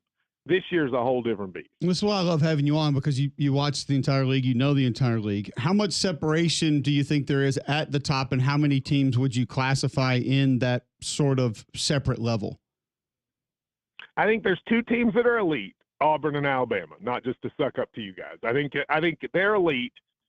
I think Florida's close to elite. They're like right below them. Then I would say a group that includes Tennessee, Kentucky, Ole Miss, and maybe Mississippi State, although I don't know if I'd put them in there. I think I'd say Tennessee, Kentucky, and Ole Miss. When healthy, that's kind of group 2. And then there's the next group, which has got about 6 or 7 teams, Mississippi State, A&M, Missouri. That group, Vandy, that group can beat anybody, but they're just not, their ceiling isn't as high. But I do think there are 6 teams in the SEC that could make the Final Four. Auburn, Alabama, Tennessee, Florida, Kentucky, and Ole Miss. And I think if I was any team in another conference, take Ole Miss. Ole Miss is going to be like a 6 seed, 5 seed. If you're a 1 or a 2 and you get them in the Sweet 16, you're cussing your luck, because they might be just as good as those 1 and 2 seeds not in the SEC. What about the other leagues on the outside? I know you've already referenced the importance and the stress and the greatness of the SEC. Totally acknowledge that. Big 12, are they as good as they've been in the past? I really don't know the answer to that. But you might help me out with the Big 12. Not really. I mean, they're good, but not like they have been. I mean, I think the top of the league, like the problem is they got some really good teams. I don't think they have a great team. I think Houston and Iowa State are pretty good. Kansas is not as good as they usually are. I think this is although they, in the tournament, they can turn it on, but they're a notch below. Arizona's okay. They got a lot of mid teams. I mean, I think, take the Big Ten. The Big Ten's going to get 10 teams in, but I'm not sure any of them are great. Purdue's probably the best one, but I don't think that's a great team without Zach Edey. I mean, honestly, if you were to say to me who are the best teams in the country, I'm going to say that 6 of the top, well, that's not true. 5 of the top 7 or 8, when healthy, are in the SEC. And then I would throw in Iowa State, Purdue, and maybe Marquette. But it's like the kind of powers you think of are not as good as they usually are. Kansas isn't as good. Oh, I'm sorry, Duke. Duke's on the list. Duke's very good. But Kansas, North Carolina, Gonzaga, UConn, those teams just aren't as good as they usually are. Right. Have you taken time to sort of – Duke's very good. Sorry. Yeah. When it comes to national championship, I think Alabama, Auburn, Duke, Florida are the 4 best teams that can win a title. Well, are you using your little formula this year as to who can win a national championship? You've busted that out before. Yes, I am, and I think if you look at that formula, it'll include a few more teams. I think it'll end up being like 8 teams. It had UConn. It's had every team 24 of the last 25 years. You basically have to be top 20 offense or top 35 defense. By that list, I think the SEC will have 3 teams that can win: Alabama, Auburn, and Florida. Kentucky defense isn't quite high enough, and I don't think Tennessee's offense is quite high enough. All right, so have you taken a moment to sort of sit back and try and figure out how and why this is happening for the SEC? Is it just NIL? Is it that's all it is, in your opinion? It's a little bit. It's a lot of stuff. Mike Tranghese and Greg Sankey 10 years ago decided we're going to one by one get these schools to focus on basketball. And they did it different ways. A lot of it was money, but a lot of it was like bringing in basketball consultants to all of those SEC schools. I mean, you're seeing it the best in Alabama. They went to Alabama and Auburn and said, all right, let's make these programs powers. So they did. They got the conferences to schedule better. They made all the non-conference go through the conference. And they said, look, stop scheduling the 310th best team in America. Schedule the 110th best team. That's a huge difference in your net and your RPI and KenPom, and the teams started doing it. The SEC scheduled non-conference this year the best I've ever seen. Florida was always good. Kentucky was always good. Tennessee was decent. But they went and they said, all right, Mississippi State, Missouri, you guys got to stop being as putrid. Then NIL's played a big impact. SEC has more money. But the biggest is the coaches. These schools went and hired smart coaches. I mean, again, look at who's in this league. Nate Oates, Bruce Pearl, Rick Barnes, Chris Beard, Mark Pope, John Calipari, and even the coaches of the bad teams, I think are good coaches, like Mike White at Georgia. I think Dennis Gates is a good coach. I even think Lamont Paris at South Carolina is a pretty good coach. I think the coaching is Buzz Williams. The coaching is so much better. Like, I'm not sure any team has a coach that I think is dreadful. And that's, I mean, there used to be 5 or 6 coaches in the league every year who were awful. Not true anymore. And I think that's made the league a whole lot better. All right, man, we appreciate this. Hold on. Take Calipari. Think about this, guys. Calipari's in the league, and he might be the 8th best coach now. Go back, though, to what you said because we all remember when Tranghese came in, and then it began to turn a little bit. But you said that you go to every school and do it different ways and say, let's make you good at basketball. Like, how do you, outside of saying scheduling better team, how do you do that? I think they went to every school, and they said, yeah, I think they went to every school and tried to pick what was the strength and weakness of the school. So, like, I know, for instance, when they went to Alabama, they said, look, you guys have a history with Wimp Sanderson, and you used to get all of this talent. What is the focus? And they said, we need somebody to sort of energize the fan base. Nate Oates comes up from Buffalo. He upsets Arizona in the NCAA tournament. And, you know, I don't know how Nate Oates got paired with Alabama, but I think that was suggested. He's the perfect guy for that job to inject energy in a fan base that really is a football fan base. Bruce Pearl, I think, in Auburn, that kind of happened naturally. But then, you know, they had scouting programs. I think the league helped, especially with those second-tier teams and their coaching searches. And then a huge part of it was the scheduling of games.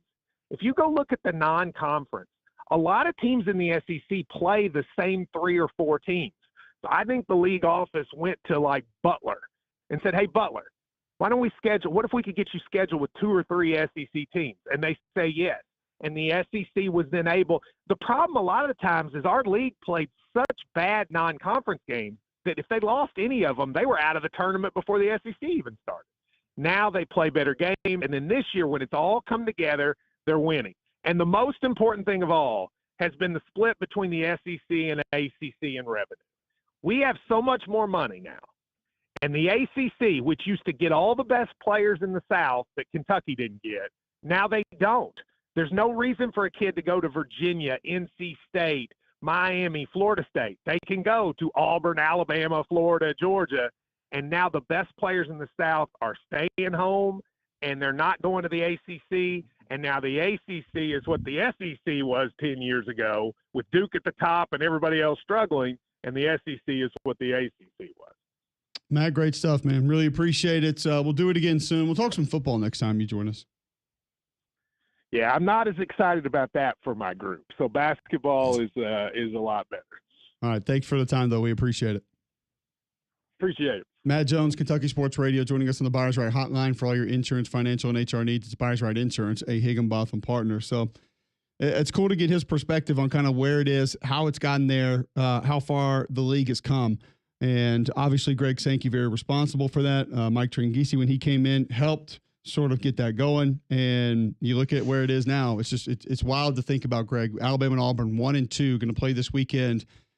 For the top 5 in the AP poll. No conference has ever done that. The SEC is doing it right now. It's pretty insane when you sit back and start thinking about the things that had never been done and what is being done now. It's insane. And it's honestly, I think what he hit the nail on the head, though, was the non-conference scheduling. That's massive for getting more representation in the March Madness tournament. And then also just a legitimate commitment to trying to improve the quality of the coaches. No disrespect to the coaches that came before. Look at the guys that were in the league 10 years ago. Seriously. I mean, it was like, really. There are some that deserve the disrespect. It was that bad. It was embarrassing. I mean, it really was. It was embarrassing and unwatchable brands of basketball. So I think the commitment has been great. Now it's becoming a very attractive destination for many, many coaches. And it's only something that can be built on from that point. We all want a more attractive destination to live in. Gusty Goulas and the Gusty Goulas Group can help you get there. 205-542-1996. Call the Gusty Goulas Group today. They're going to help you get into a new home or get top dollar for your home. Over 835-star Google reviews. Brokered by eXp Realty. Served more than 3,000 home buyers and sellers in the greater Birmingham area. Since 2012, the Gusty Goulas Group recognized both nationally and locally as Greater Birmingham, Alabama's #1 team in homes sold. Call the Gusty Goulas Group today, see what they can do for you. Go to GustyGoulasGroup.com, button at the top of your page, smash that, very little information. Find out what your home's worth today. Maybe Gusty Goulas Group can get you more than you thought. Gusty Goulas Group, 205-542-1996 for all your real estate needs, or visit GustyGoulasGroup.com. Back with more Mac and Q right after this.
All right, coming up in the 9 o'clock hour, we'll go back, revisit some of those college football teams that we feel like might not make it to the playoffs or be in the mix for a college football playoff berth this year. There's a reason Auburn Athletics hand-selected Andrews Sports Medicine's Dr. Ben Emblem and Dr. Charles Pitts to serve as their team physicians. They provide the highest quality sports medicine care in an effort to keep the Tiger student-athletes safe, healthy, and competing at the highest level. If Andrews Sports Medicine is a choice for Auburn Athletics, there's no doubt They should be your family's number one choice for sports medicine and orthopedic care. Andrews Sports Medicine has 7 locations across central Alabama from Birmingham, Coleman, Gardendale, Hoover, Pelham, and Trussville. They offer same-day, next-day appointments for acute sports injuries. Visit andrewsportsmedicine.com today to begin your journey to achieving victory over injury.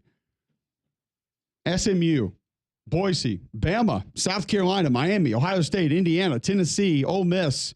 Are they going to be in the mix for the college football playoff next year? Also, some NIL news out of Alabama. Coaching ranks across college football, an NBA milestone, and more on a massive night of college basketball that leads to an even bigger weekend of college basketball here in the state of Alabama. All that and more next on McElroy and Cubelic in the morning.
Nine o'clock hour number 3 underway, Mac and Cube in the morning. Some college football news that we have not gotten to. There's coaching ranks everywhere. A lot of different folks giving their top 10, top 20, top 25 coaches. Would you have a real debate over who would be number one for you right now? Number one coach in America? Correct. Yeah, I think there's a debate to be had for sure. How many would you classify in said debate? Probably 3 or 4. in that vicinity. Okay. Maybe 5. Obviously, Kirby Smart's going to be in that mix. Yeah, he's in the mix. I'm going to try to guess yours. Okay. I bet Sark is in that mix. Yes. I'm going to bet you still have Dabo in that mix. Yes. I bet Lanning is in that mix. Not yet. Ooh, asterisk. Freeman. Yeah, he likes Marcus Freeman a lot. And he just won a national championship. Ryan Day Yes. would be there for you. That'd probably be my top 5 right now. Lanning 1, 2, 3, close, 4, 5, DeBoer 6. close, handful of others close, but those would be the top 5 if I were to lay them out at this moment in no particular order, really. So there would not be a clear one for you out of those 4, 5, or 6. No. Nope. Because I just don't know if there can be a clear one anymore. The Of course there landscape. can. Your opinion. Who's the best coach in the NFL? Nick Sirianni? Maybe. Mike Tomlin? No. Okay. Well, he's got the longest tenure. Good. Won a lot of games. Not recently. Probably in the Hall of Fame. Definitely. Jim Harbaugh? Not yet. John Harbaugh? Not right now. Andy Reid? Maybe. Okay. Andy Reid just got punked. So here's the thing. I think part of the problem is in college football right now, there is not a number 1 coach. There is a group of coaches that in a given year, their program could be considered the best. For a long time, we're conditioned to see a coach as the guy, the best. Nick Saban was the best for a very long time. Well, guess what? The world has changed drastically. You can no longer have a program that stays at the top forever. It's not going to work that way. Ohio State is a great example. All in last year. Let's see what happens this year. I bet they fall off. Michigan last year fell off. Georgia has been steady and consistent, but the quality of play has dropped drastically. They might have won games, but the quality of play is nowhere near what it was a couple of years back. So I just think we're living in an era where there can't be a number 1. There can't be a number 1 program. There's a group of teams that could become that based on the health of their program. So not only a number 1 coach, you don't even think there can be a standalone program that Well, is the coach above and program else. go hand in hand to me. I kind of look at it the same. Like, could you look at a situation like Matt Campbell and say, if you peeled all the things that are controllable, uncontrollable away, just from a coaching perspective, I could make an argument that he's number 1? Love him, but he deals with a completely different cast of characters. Which is my point into just the coaching part of it. But that to me makes him a good coach. But part of being a great coach is winning championships. He's yet to win one. And part of being an elite coach is dealing with egos and talent. There's no one better of all time than Phil Jackson. From like dealing with the egos, dealing with the guy won 10 or 11 championships in the NBA of all things and dealt with some of the most he insane, sent his guys to Vegas and gave them days off practice. Some of the bet most of the players loved it. Insane characters of all time. But he knew how to get the most out of them when it was required of them. And I think that now is becoming more and more of what the realities are like in college football. It's great that Matt Campbell can take a bunch of guys like you and me that'll say, hey, go jump off a cliff. Sounds good, coach. Be there in 5 minutes. Hey, you need to wake up at 4 a.m. to go do mat drills at 4:30. Sounds good, coach. Whatever you need me to do. It's easy to coach guys like you and me. It's hard to coach guys that don't want it. No, that maybe haven't had to do it to get to this level of football, that have natural God-given gifts. They don't have to do the extras. They don't have to do you can coach the dude off the farm in Iowa that's a complete stud. Okay. But doesn't know he's a stud. Fair. All right, so I'm going to go through, there's about 4 or 5 of these that are out right now. I'm going to go through Andy Staples, top 25 college football coaches. You give me your sort of outlier. When I get to 1 at whatever number ranking, you say no. Too high, too low, whatever. Okay. 1, Kirby Smart. 2, Ryan Day. 3, Dabo. 4, Sark. 5, Freeman. 6, Lanning. 7, James Franklin. Too high. But But if Why I'm going are to you on tilt all of a sudden? What do you mean? I live life on tilt. Yeah, he's been at a Dutch tilt angle for a while. I kept forgetting to go in there and adjust it. We're a radio program. Plus, that looks fire. If you were watching on YouTube and it was crooked, it should now be straightened out. Both of you guys now have seen the effect. James Franklin too high. I think it's 7. But here's the problem: is if we're going to be critical of James Franklin's inability to win big games, we also must acknowledge the fact that his team's been in the mix to win big games for a long time, and got to also give them credit. He's recruited really well. He's got good personnel. And he does deserve credit for both of those. And he's also been really good at attracting assistant coaches.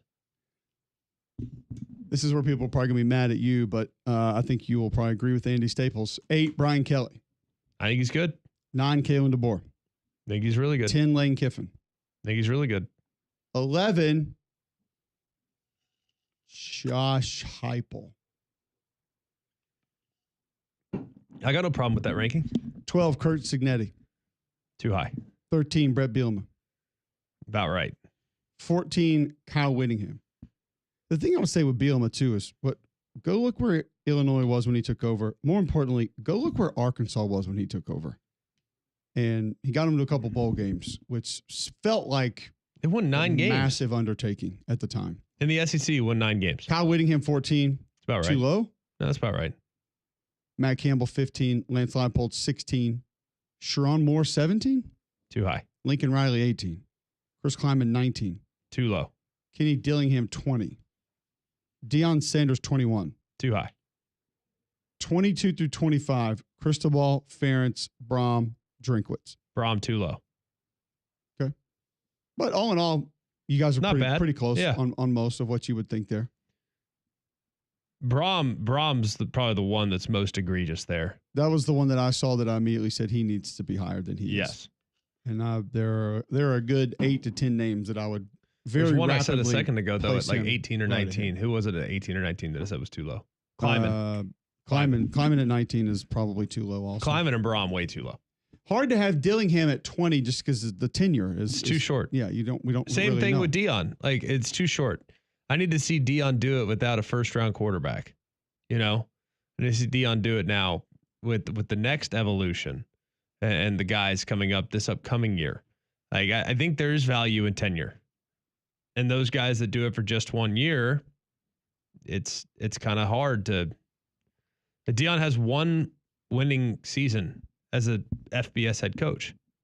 Granted, it's 1 out of 2. Pretty good spot to be in. What he did with Colorado, what he inherited to where he got him, really impressive. Now it's about taking the next step or sustaining. I'm fine with sustaining. And if he sustains, he'll elevate. Same to be said with Dillingham. What he's done in a short period of time, amazing. What Kurt Cignetti's done in a short period of time is amazing. Sustain. Kurt Cignetti, way too high. Dillingham, probably too high. Deion, too high. Sustaining is what's actually more important. Well, this is kind of what I found interesting about this list is if we took this last year's college football playoff, how big of an impact that had. Where would Cignetti be without this last year's playoff? Not at 12.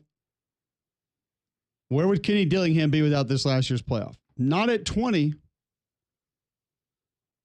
Josh Heupel be at 11. Marcus Freeman all the way up at 5. Now, these coaches deserve what came with that playoff and winning some games there in the playoff. Right. But 1 year can shift people's opinion on this greatly. Yes. Can move the meter in a massive way. Because I bet if we did this before 24, Mike Norvell was on that list, and I didn't hear his name. Would you agree with that? I would agree with that. I bet Luke Fickell was on that list, and I didn't see his name on this list. Luke Fickell. I bet probably Mark Stoops was on that list, and I didn't see his name on this list. Luke Fickell probably a little too high, right?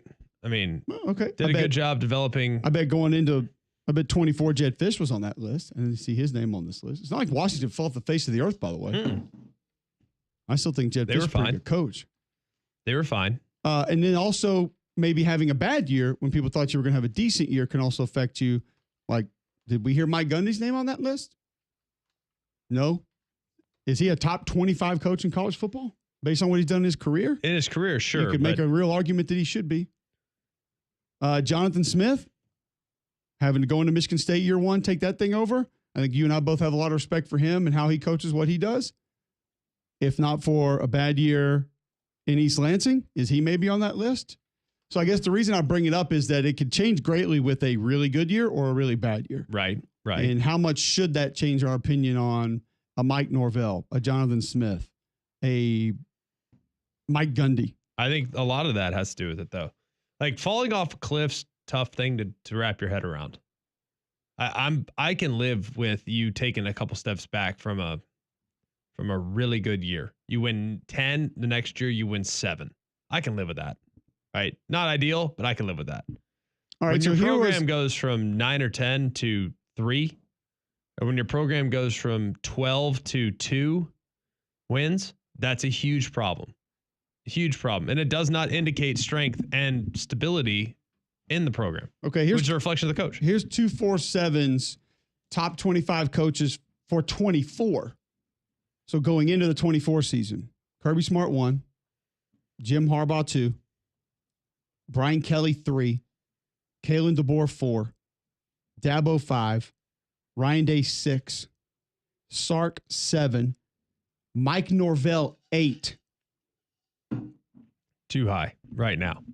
This was before the 24 season. Oh, yeah, before the 24 season. Lane Kiffin 9, Dan Lanning 10, Lincoln Riley 11, Whittingham 12, Franklin 13, Leipold 14, Fickle 15, Kleiman 16, Willie Fritz 17. Willie Fritz didn't forget how to coach, by the way. Mike Gundy 18, didn't forget how to coach. Heupel 19, and then 20 through 25, Ferentz, Doran, Drinkwitz, Braum, Freeman, Elko, who also didn't forget how to coach, by the way. It was it not mid-November that Elko had A&M knocking on the door of SEC championship game appearance? Yeah, but schedule. Okay. Just saying. I mean, that you got to acknowledge the schedule was manageable up until they went on the road to play against South Carolina. Then things came back to earth pretty quickly. Yes, fair. But it's a thing. Had them in the mix. Not saying they didn't. Just saying it's a thing. And rightfully a thing. No doubt. So it's going to be interesting to see how much it changes again after this year. And like some of these teams that we're talking about that maybe dip off a little bit or climb up and make a playoff appearance, those coaches are going to go from the 20s to the high teens or the inside the top 10. And the top 10, if they have a bad year, is going to come out. It's just, it's interesting to see the mainstays and then the ones who sort of fluctuate. But the guys who you mentioned, as I just went back to that 24 list, Sark, Smart, Dabo, Lanning, Ryan Day, Kalen DeBoer, a lot of those guys are still going to they're going to be where they're going to be no matter what. May go up or down 3-4 spots, but not going to go completely out of the top 25. Probably too not, good no. for too long. Yes. So we'll see how many of these continue to maybe find their way in this year, find their way out next year, and we'll focus in on a couple more of those teams on the other side. Before we do that, I'll tell you about your CBD store. If you are looking for better sleep, your CBD store can help. They have products that help you with that. If you have arthritis, anxiety, if you're having trouble getting around, or if your pet's having trouble getting around, they have products that can help you feel better, help the body aches, maybe soothe those a little bit, and help you be more mobile around the house and when you get up and go. Largest brick and mortar CBD retailer in the world. Your CBD store, first company to have USDA certified organic oil supplements. They've got the stamp seal on those products. You can visit one of their 3 locations: Highway 280 by Bailey Brothers, 150 by the Cage in Cleaver, Trustful just off 459. Skincare, gut health. Make your daily routine better with your CBD store, where good health hits home. So what coaches that are maybe not on this list are next? What coaches do we look at and say they're going to be the ones that make these lists in the very near future? We'll talk about that right after this on McElroy and Cubelic in the morning.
All right, so what coaches are up next in college football? Do we think that 2, 3, 4, 5 years from now, we're going to be talking about on this list that are not on people's lists right now, that are not being talked about, not being discussed? If you had a guy out there that you looked at, and may even Greg be a coordinator right now, that you look at and say, I know he's not a head coach, but in the next couple of years, he's going to be there and he's going to be that kind of a guy. Who are some of the names that you begin to think of? And you can be a part of the show, 800-239-9569, 800-239-WJOX. Also text into the show, 205-834-9450. Guys that you think may end up on these lists that we're discussing now in the very near future. Well, just thinking of a coordinator that could find a head coaching job sooner than later. I tell you what, there's not as many as you think. First and foremost, let's kind of start there because it's a little trickier to find that guy. But I could see a guy like Brian Hartline at Ohio State getting a chance here at some point pretty soon. I think Andy Kotelnicki, the offensive coordinator at Penn State, will be in the mix as a head coach probably at some point. I think Ryan Grubb will probably be a head coach at some point here, probably pretty soon.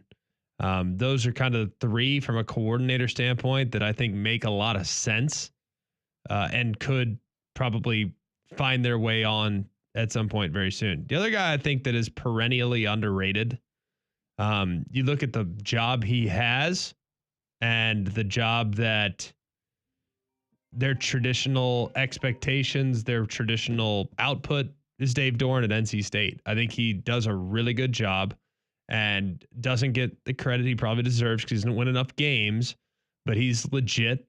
And the other guy I think is Bill O'Brien at Boston College. I think it's only a matter of time. He's already proven in year one to be pretty dang sporty at Boston College. He goes and gets Dylan Lonergan in the portal this year. Grayson James is quarterback for this past year. Like, I'm pretty optimistic about what Boston College might be this year and in the near future with the type of appeal he has to a lot of guys that want to play for him and play in an offense that translates well to the NFL. Some guys that I think we may be talking about, and here's the hard part: is it can't just be play calling prowess anymore. You got to think about leadership. You have to think about running a program, and there's so much more that goes into it. So if they're going to get to the point that we're talking about them as one of these top 10, top 15, top 25 coaches in all of college football, it's just going to have to be a lot more than knowing how to call plays. Yes. And there are a lot of guys that I could give you that I'm confident them putting a game plan together and calling it for that game that they could go out and win. But I don't know if I would necessarily go out of my way to tell you they're going to be running a program one day and it's going to be going the right way and they're going to get it done. Right. John Summerall is going to be on this list. It's literally a matter of time. He is going to be one of these guys that we're talking about, and that's going to be one that gets done. I'm one that I'm interested to ask you about that I feel like from the play calling perspective is a yes, but I don't know him. I've never been around him. Will be Will Stein at Oregon. I don't know if he can be that guy, will be that guy. I think Mike Denbrock's probably a little bit past his prime to be on this list of head coaches. I think he kind of has just, hey, I'll be a great offensive coordinator and sell off into the sunset one day. Make a lot of money. Have a good life. If he stays in college football, I could see Kirby Moore as one of those guys. This kid grew up going down to his basement and had his dad's binders of play call sheets, and they would watch film as a family. It's just like it's in his blood. It's in his DNA. For me to think that he wouldn't know how to go run a program would be ridiculous. The Missouri offensive coordinator can also call plays and draw up a hell of an offense. Is he going to stay in college football? Be my only question. Yeah. But if he does, I think he question. could be that guy. I think Colin Klein can maybe be one of those guys we're talking about in the very near future. Now, personality-wise, I think there may be some conflict of him actually getting there, but play calling, drawing it up, Brennan Marion, I think has what it takes, but there have been some conflicts that we've heard about that might not allow him to get to that point. Maybe not. But those are some of the names that I kind of came up with that I feel like down the road, I could see those guys as being the next ones that are running programs and being pretty good at it. Yeah, I think that those are all good options. It's hard now kind of thinking of some other guys that are at G5 jobs. Like Summerall makes sense. We'll see what happens there, right? I don't know. I hope that things work out for him. I hope they win. Want that for them at Tulane to keep rolling and him get a big job at some point very, very soon. That'd be amazing. No one would be happier about that. I'll tell you another guy, me. Greg, who I think maybe I'm not going to say in stone. I know what you're going to say. Okay, I'll push my chips in the middle of the table. I'm not going to do that. Can I guess? Go for it. Golish at South Florida. I like Alex Golish a lot. That's not the guy that I was going to say. I was going to say G.J. Kinney. Yeah. Because not only can he call plays, not only does he have the offensive prowess, but I just feel like his personality is today's college football. It's a little bit of that swagger, don't give a rip about what people think, what people say, going to find a way to get it done. Better win. But I feel like relatability to players is big, and I feel like he's got it. I feel like he could be a guy that sort of goes a long way with that. I think that's a good thought. I just don't know. I don't think making enemies with your colleagues is ever a good idea. And I think he's a little too brash. Now, he's also young. GJ's younger than me. So maybe in time he'll go and maybe be a little bit more refined, I guess. But it's great to come in and just start throwing your weight around. Like Lane Kiffin did that at Tennessee and everybody hated him. You know what I mean? He's taken a much more subtle approach at Ole Miss where it's not quite as loud and brash and burn everything to the ground, and it's been successful. I think you start making enemies, you get targeted. That's not a good place to be. I think GJ does a little bit too much of that right now. Yeah, but I also think there's part of that is appealing to certain people. A guy that is not afraid to go get things done, is not afraid to rattle some cages. And where he is at his level right now, I think you probably have to do a little bit of that. Probably. Is Rhett Lashley going to be on some of these lists in the next 2 to 5 years? Yeah, but he's not a rattle the cage guy. No, but I'm talking about people's top 25, top 20 coaches in America. Yeah. Like, is he on his way to being there? I could see his name. I feel like a lot of people are already jumping on board with him. And if you're going to look at the all-encompassing, he's obviously got some of the resources behind him that are going to be able to help put in position to do it. So I could see him sort of being one of those guys also, of maybe next in line, figuring out a way to be a top 15, top 20 coach in college football. I could see him getting there for sure. Todd McEwen tweets in, what about Brad White as a head coach? I'd love to see it. I think Brad's awesome. I think Brad does a great job. I think Brad's had opportunities, but Brad is one of those guys that is not going to completely forego everything with his family for a different job. And that actually may end up holding him back a little bit. Nothing against him, nothing bad about him. It's just, I think he looks at his family first with some decisions that he made. And I respect the hell out of it. Yeah. But there are certain guys that we know they're just going to go. And they're going to take it, and they're going to take the next step. And if it means to betterment of their career, and some of them, the family stay behind and they go take the next job. And Brad White is not that guy. He is not going to sacrifice his family life for any sort of promotion possible. Yeah. And I look at some of these guys too. Like let's keep things in mind with what these guys are doing from a coordinator standpoint, guys, what they're making. I mean, we just saw $3 million a year, 3.1 or 3.2 being shelled out for Jim Knowles. Why would you want to be a head coach?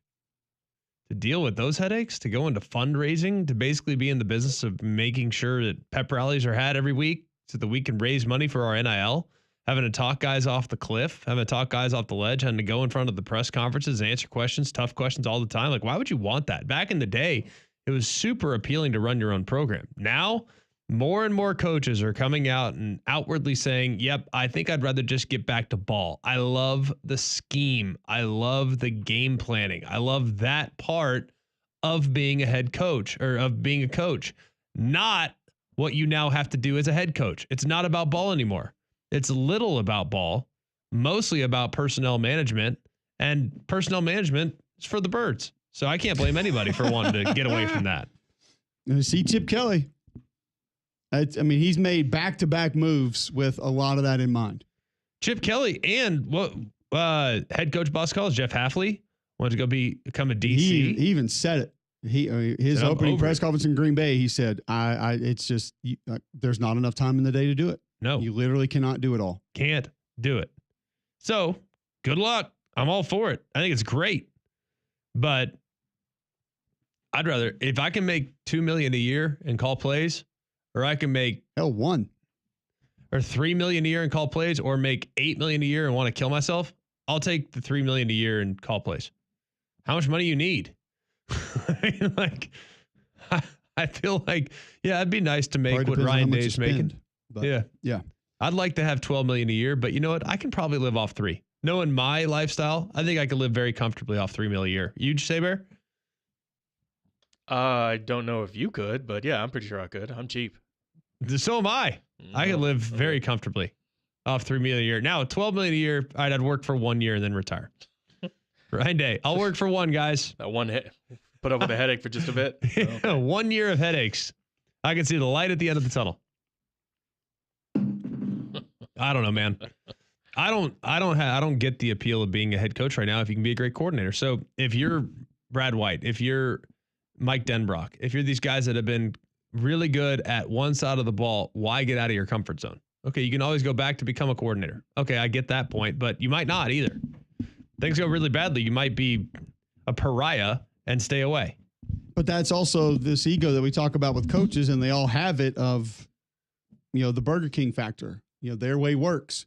They want it their way. They wouldn't run the strength program that way. They'd have different nutrition program. They'd have a different strategy in recruiting. All those avenues where you look at it and say, well, if it was my program, we would do this, or we wouldn't run that on defense, or we wouldn't run that offensively, and we would do this on special teams. And they think that it's going to be better. And that's why they're where they are, is because they have that inner belief that the way that they do it is better, can be better. They'll make it better. It's like we say with all the time with these coaches. They all think they can take that kid and make him better. They can fix him. Whether it's his attitude, it's his demeanor, his ability to catch the ball, throw the ball, read a defense, get off a block. They all think they can make them better. And that's why they got where they are. Because they're great teachers, they're great motivators, they're great coaches, they're great recruiters. If they weren't able to do those things, they wouldn't believe that they could change it. And changing today's college football players is a little bit more difficult, maybe a lot more difficult more often, but that's why they're there. And that's why our situation obviously is massive. The support that you have, the resources that you have. But make no mistake, it's not an easy task. No. Of what's happening today. No. I think it's an impossible task. So good luck to whoever's going. Is delegating the most important aspect right now? Yeah, I think so. And we talk about with some of these coaches, Greg, of you guys make fun of me sometimes. You think it's funny, but like having an FU coach, like having that guy then come to you and say, hey, man, we don't need to do this anymore. You need to stop. Stop saying that. Stop doing this. Stop acting that way, because it's not going to help the betterment of the program. And there, unfortunately, are some coaches that don't want that guy around. Right. They want the guy that says, yes, sir. How you want it? When you want me to do it?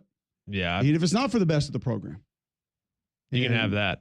That's why I think it's so important to have guys in your trust tree that you love and that respect you and can tell you, hey, dude, you're missing this. Like the relationship. Who's the old line coach that Saban had all the time? Joe Pendry. You don't think Pendry went to Saban sometimes and said, hey, coach, this ain't it? No. Did he do that? Huh. Exactly.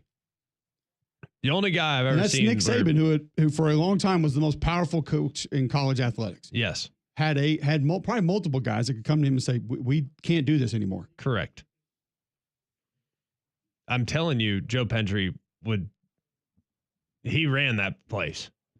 I'm not saying Nick Saban wasn't in charge. But Nick Saban was smart enough to have a guy that could come tell him Nick those things. Saban was in charge for sure. But Joe Pendry, if Joe Pendry felt like something needed to be done, it was getting done.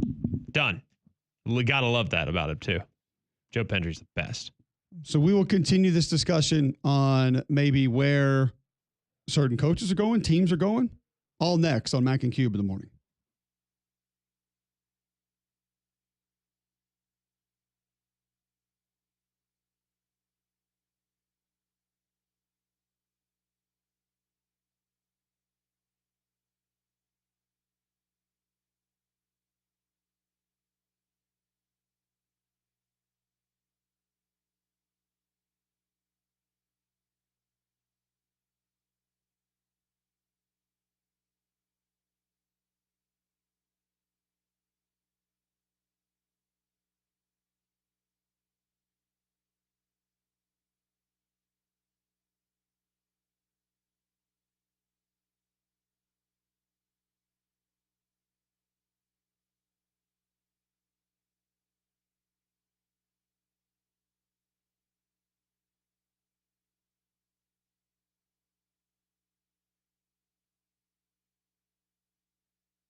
All right, welcome back in. McElroy and Cubelic in the morning, Wednesday, February 12th, 9:36 a.m. right here on Jocks 94.5. Talking college coaches, college teams that may be in, may be out. Some of the players that we said, Greg, might not be in the college football playoff this upcoming season that were either in it or close to it a year ago. South Carolina, Miami, Indiana, Ohio State, Tennessee, Alabama was mentioned, SMU mentioned, Ole Miss mentioned, Notre Dame mentioned. Of all those teams that we collectively named, is there one that you would like to remove and say, no, I have confidence that they will be back in that mix? They will be a team that's either knocking on the door or back in the college football playoff. I have confidence that Texas will be in the mix. I feel somewhat confident that Oregon will be in the mix. Well, no, of the teams that we named here, we did those yesterday. Yeah, I know. We have Texas, Clemson, Oregon, but of the teams that we named that are not going to be, would you like to go against one that somebody else said? Not that you said, and I'm not saying you retract yours. Yeah, you're talking about the ones that we basically kicked out of the playoff earlier. Yeah, like John said, Alabama. You want to I step feel up to pretty the good podium about, for Bama right now? No, I feel pretty Here's good about chance. Alabama this year. I really do. I feel good about it. There are questions about the offensive line and the quarterback spot. Until I know that for sure, I cannot sit there and bang the table and say this is without question a playoff team. Until I know about quarterback, I know about O-line. I still have those questions. I think it's a real thing. Trying to think of who else. Like, I think Arizona State's still very much in the mix. I look at their quarterback spot. I look at Cam Scatteraboo. Cam Scatteraboo is amazing. As far as bell cow backs, Cam Scatteraboo, in what was kind of a weird year for running back, there were a handful of bell cow backs that really carried their team. Cam Scatteraboo being one of the best examples of that. He had 265 carries last year, and the next up at Arizona State was 73 with Kyson Brown. So that I've got him at 293 carries. Maybe 293 touches. Maybe regular season. I got 293 carries on the season, 13 games. Yeah, well, I maybe have regular season, whatever. 293, 255, whatever. 265, a whole heap. It's not 374 that Ashton Genty had, but it's a lot. It's a lot. Anyways, in a roundabout way of kind of talking about where Cam Scatteraboo is, like, I love that guy. I think he's great, but next man up mentality would lead Kyson Brown means he's got to overcome 220 carries that he gave up to Cam Scatteraboo. However, it's a running back spot, and most teams with high level success did not employ a running back bell cow approach. Most teams went with the 2-back approach, and in some cases, like Notre Dame, a 3-back approach. Multiple backs is advantageous to the long-term health and prosperity of your rushing attack. So I think Arizona State's going to be legit. So if I'm going to push back on one, it'd be that one. I don't think their pass rush can be any worse. I don't think their receivers can be any more inconsistent. I think their quarterback's going to be better. So that'd be the one. That was the one that you had on the first bus out of town. And you know what I have not done is looked at Arizona State's schedule for this upcoming season. I hadn't either. Well, Big 12, I feel like just came out. Kind of how manageable that is, how that looks for this upcoming year, because that obviously could be a massive reason that they will be back in, won't be back in. And they've got Northern Arizona open it up at Mississippi State, Texas State, at Baylor, TCU, at Utah, Texas Tech, Houston, at Iowa State, West Virginia, at Colorado, and then Arizona. Road schedule tough. Yeah, Iowa State's tough game. I think Utah, Baylor's tough game. At Colorado late. I think they'll handle Colorado. Arizona is just a team. West Virginia, just a team. Houston at this point, probably just a team. Texas Tech at home, just a team. Utah, just a team. Wow. Texas Tech spent all that money in NIL, and they're just a team? Yeah, they're 8-9 wins. They might be dangerous. I don't think they're a team that's going to threaten one of my playoff contenders. I don't see a BYU on the list. I think BYU is the best team in the Big 12. So, no BYU. Right now, do you think BYU is a playoff team? Yes.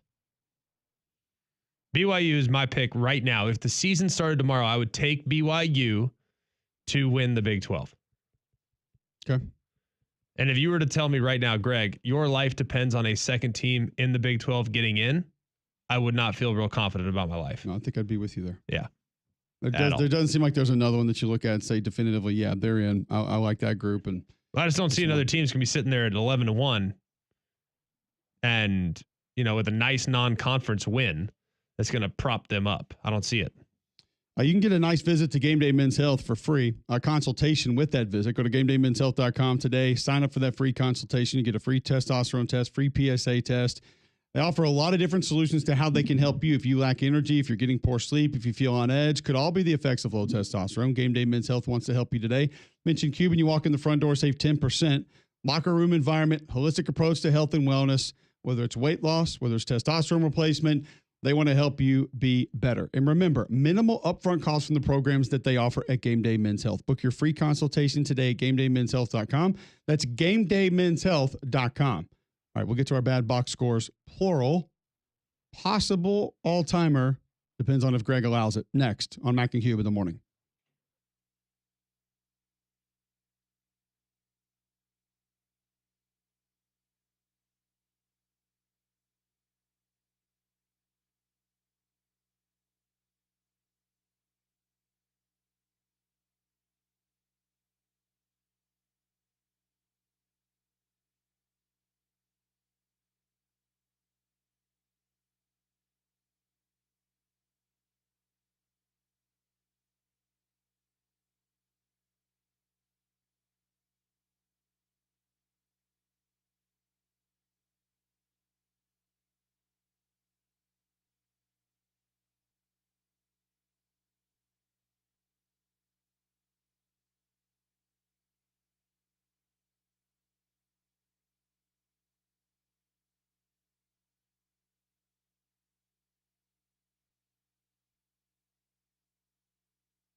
$9:45, Wednesday, February 12th, Jocks 94.5. If you missed Steve Wiltfong, Jerry Hamilton, Matt Jones on the show today, you can go to JocksFM.com, grab the podcast there. Always go rewatch the show on YouTube. It lives there. Search Jocks 945. Don't forget to subscribe to that. And you can watch us live there each and every weekday morning.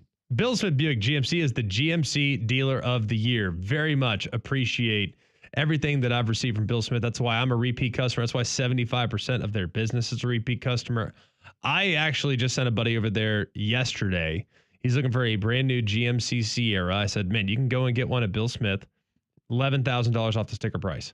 That's a ridiculous deal that you just won't find anywhere else. They're in Coleman, so their costs are a little bit lower than one that you would find in town. That's why they can offer you a better deal. They pass those savings on to you, and honestly, you'd be crazy to shop anywhere else. It's that good when you shop at Bill Smith Buick GMC. You can go get yourself a GMC Sierra 1500 SLT 4x4 X31 off-road package for under $55,000.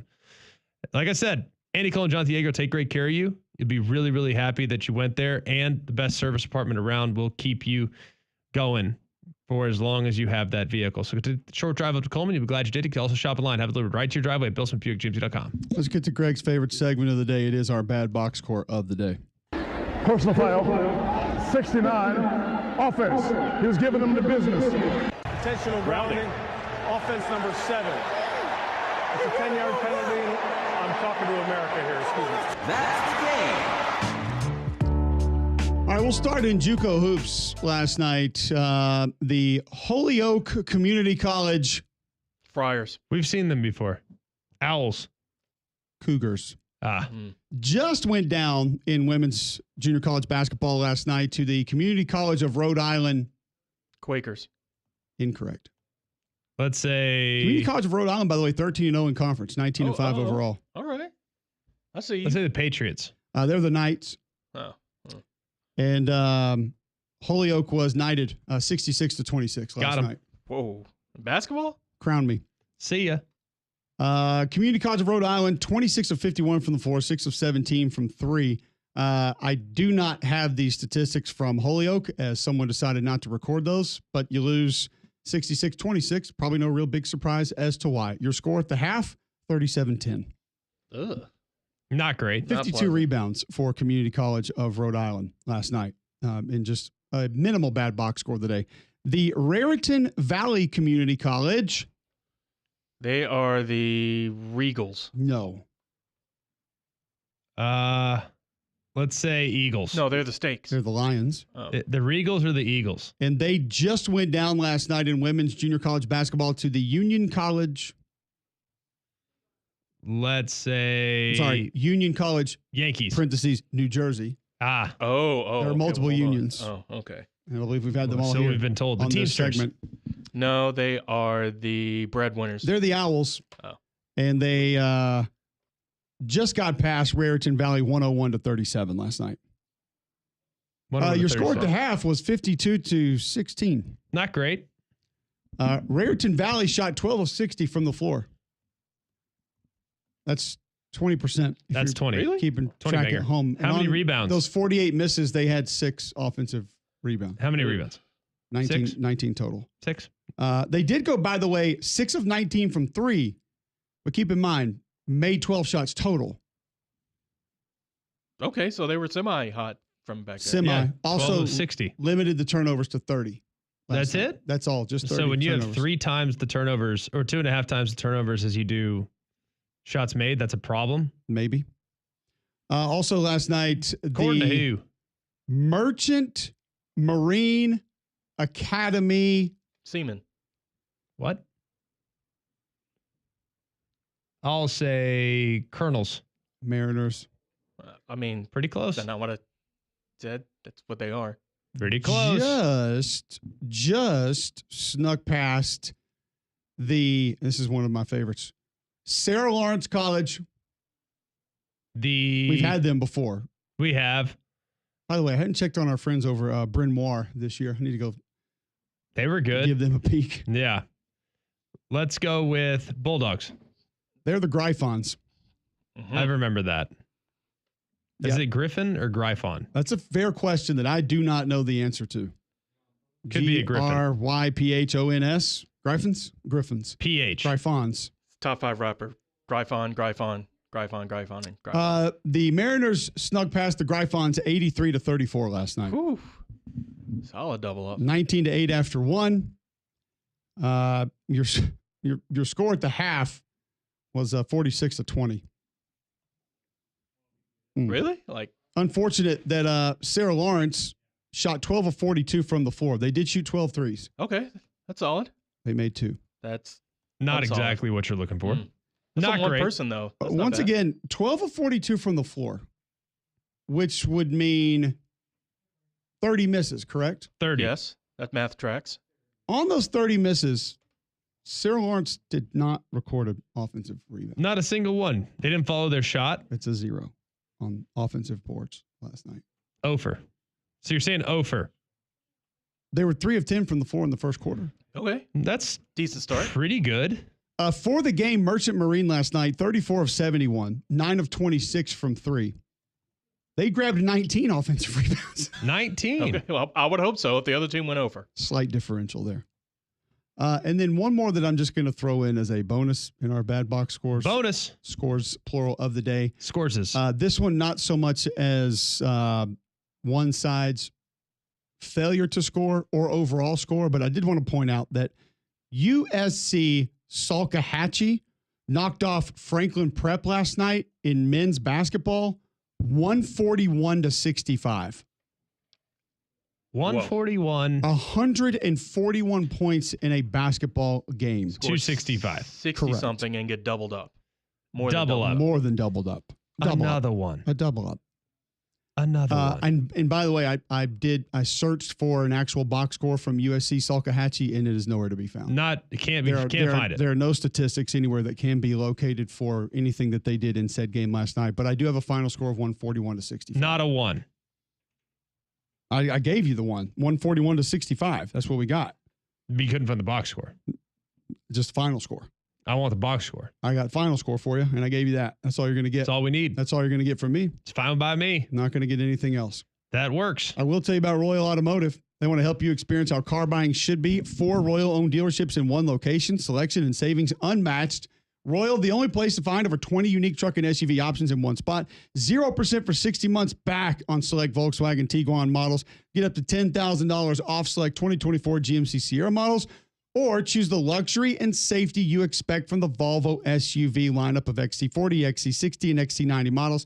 Go see my friends at Royal. They're going to help you get the best deals available. All offers valid through March 3rd, 2025. Certain restrictions apply. Royal Buick GMC, Royal Volkswagen, Royal Automart, Volvo Cars of Vestavia Hills, all at the corner of I-65 and Highway 31 of Vestavia, and online at royalautomotive.net. Make Royal your first and last stop in car shopping. Remember, for every ride, there's Royal. Okay.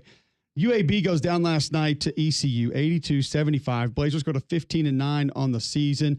Pirates go to 14-11. 43% on 8 of 19 from behind the three-point line. CJ Walker for ECU had 29 points. Lyndon Board goes for 22 and 10. Christian Coleman also 12 and 10. So 2 double-doubles for UAB, but still not enough to be able to get that win.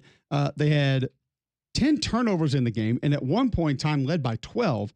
But AK's group not able to finish that one out. Tonight, you're going to get Chattanooga at Samford from over there at Homewood, the Pete Hanna Center, 6:30 p.m. Chattanooga 17-8, Samford 19-6. Samford won this earlier in the season, 73-69. It was a tight game last time.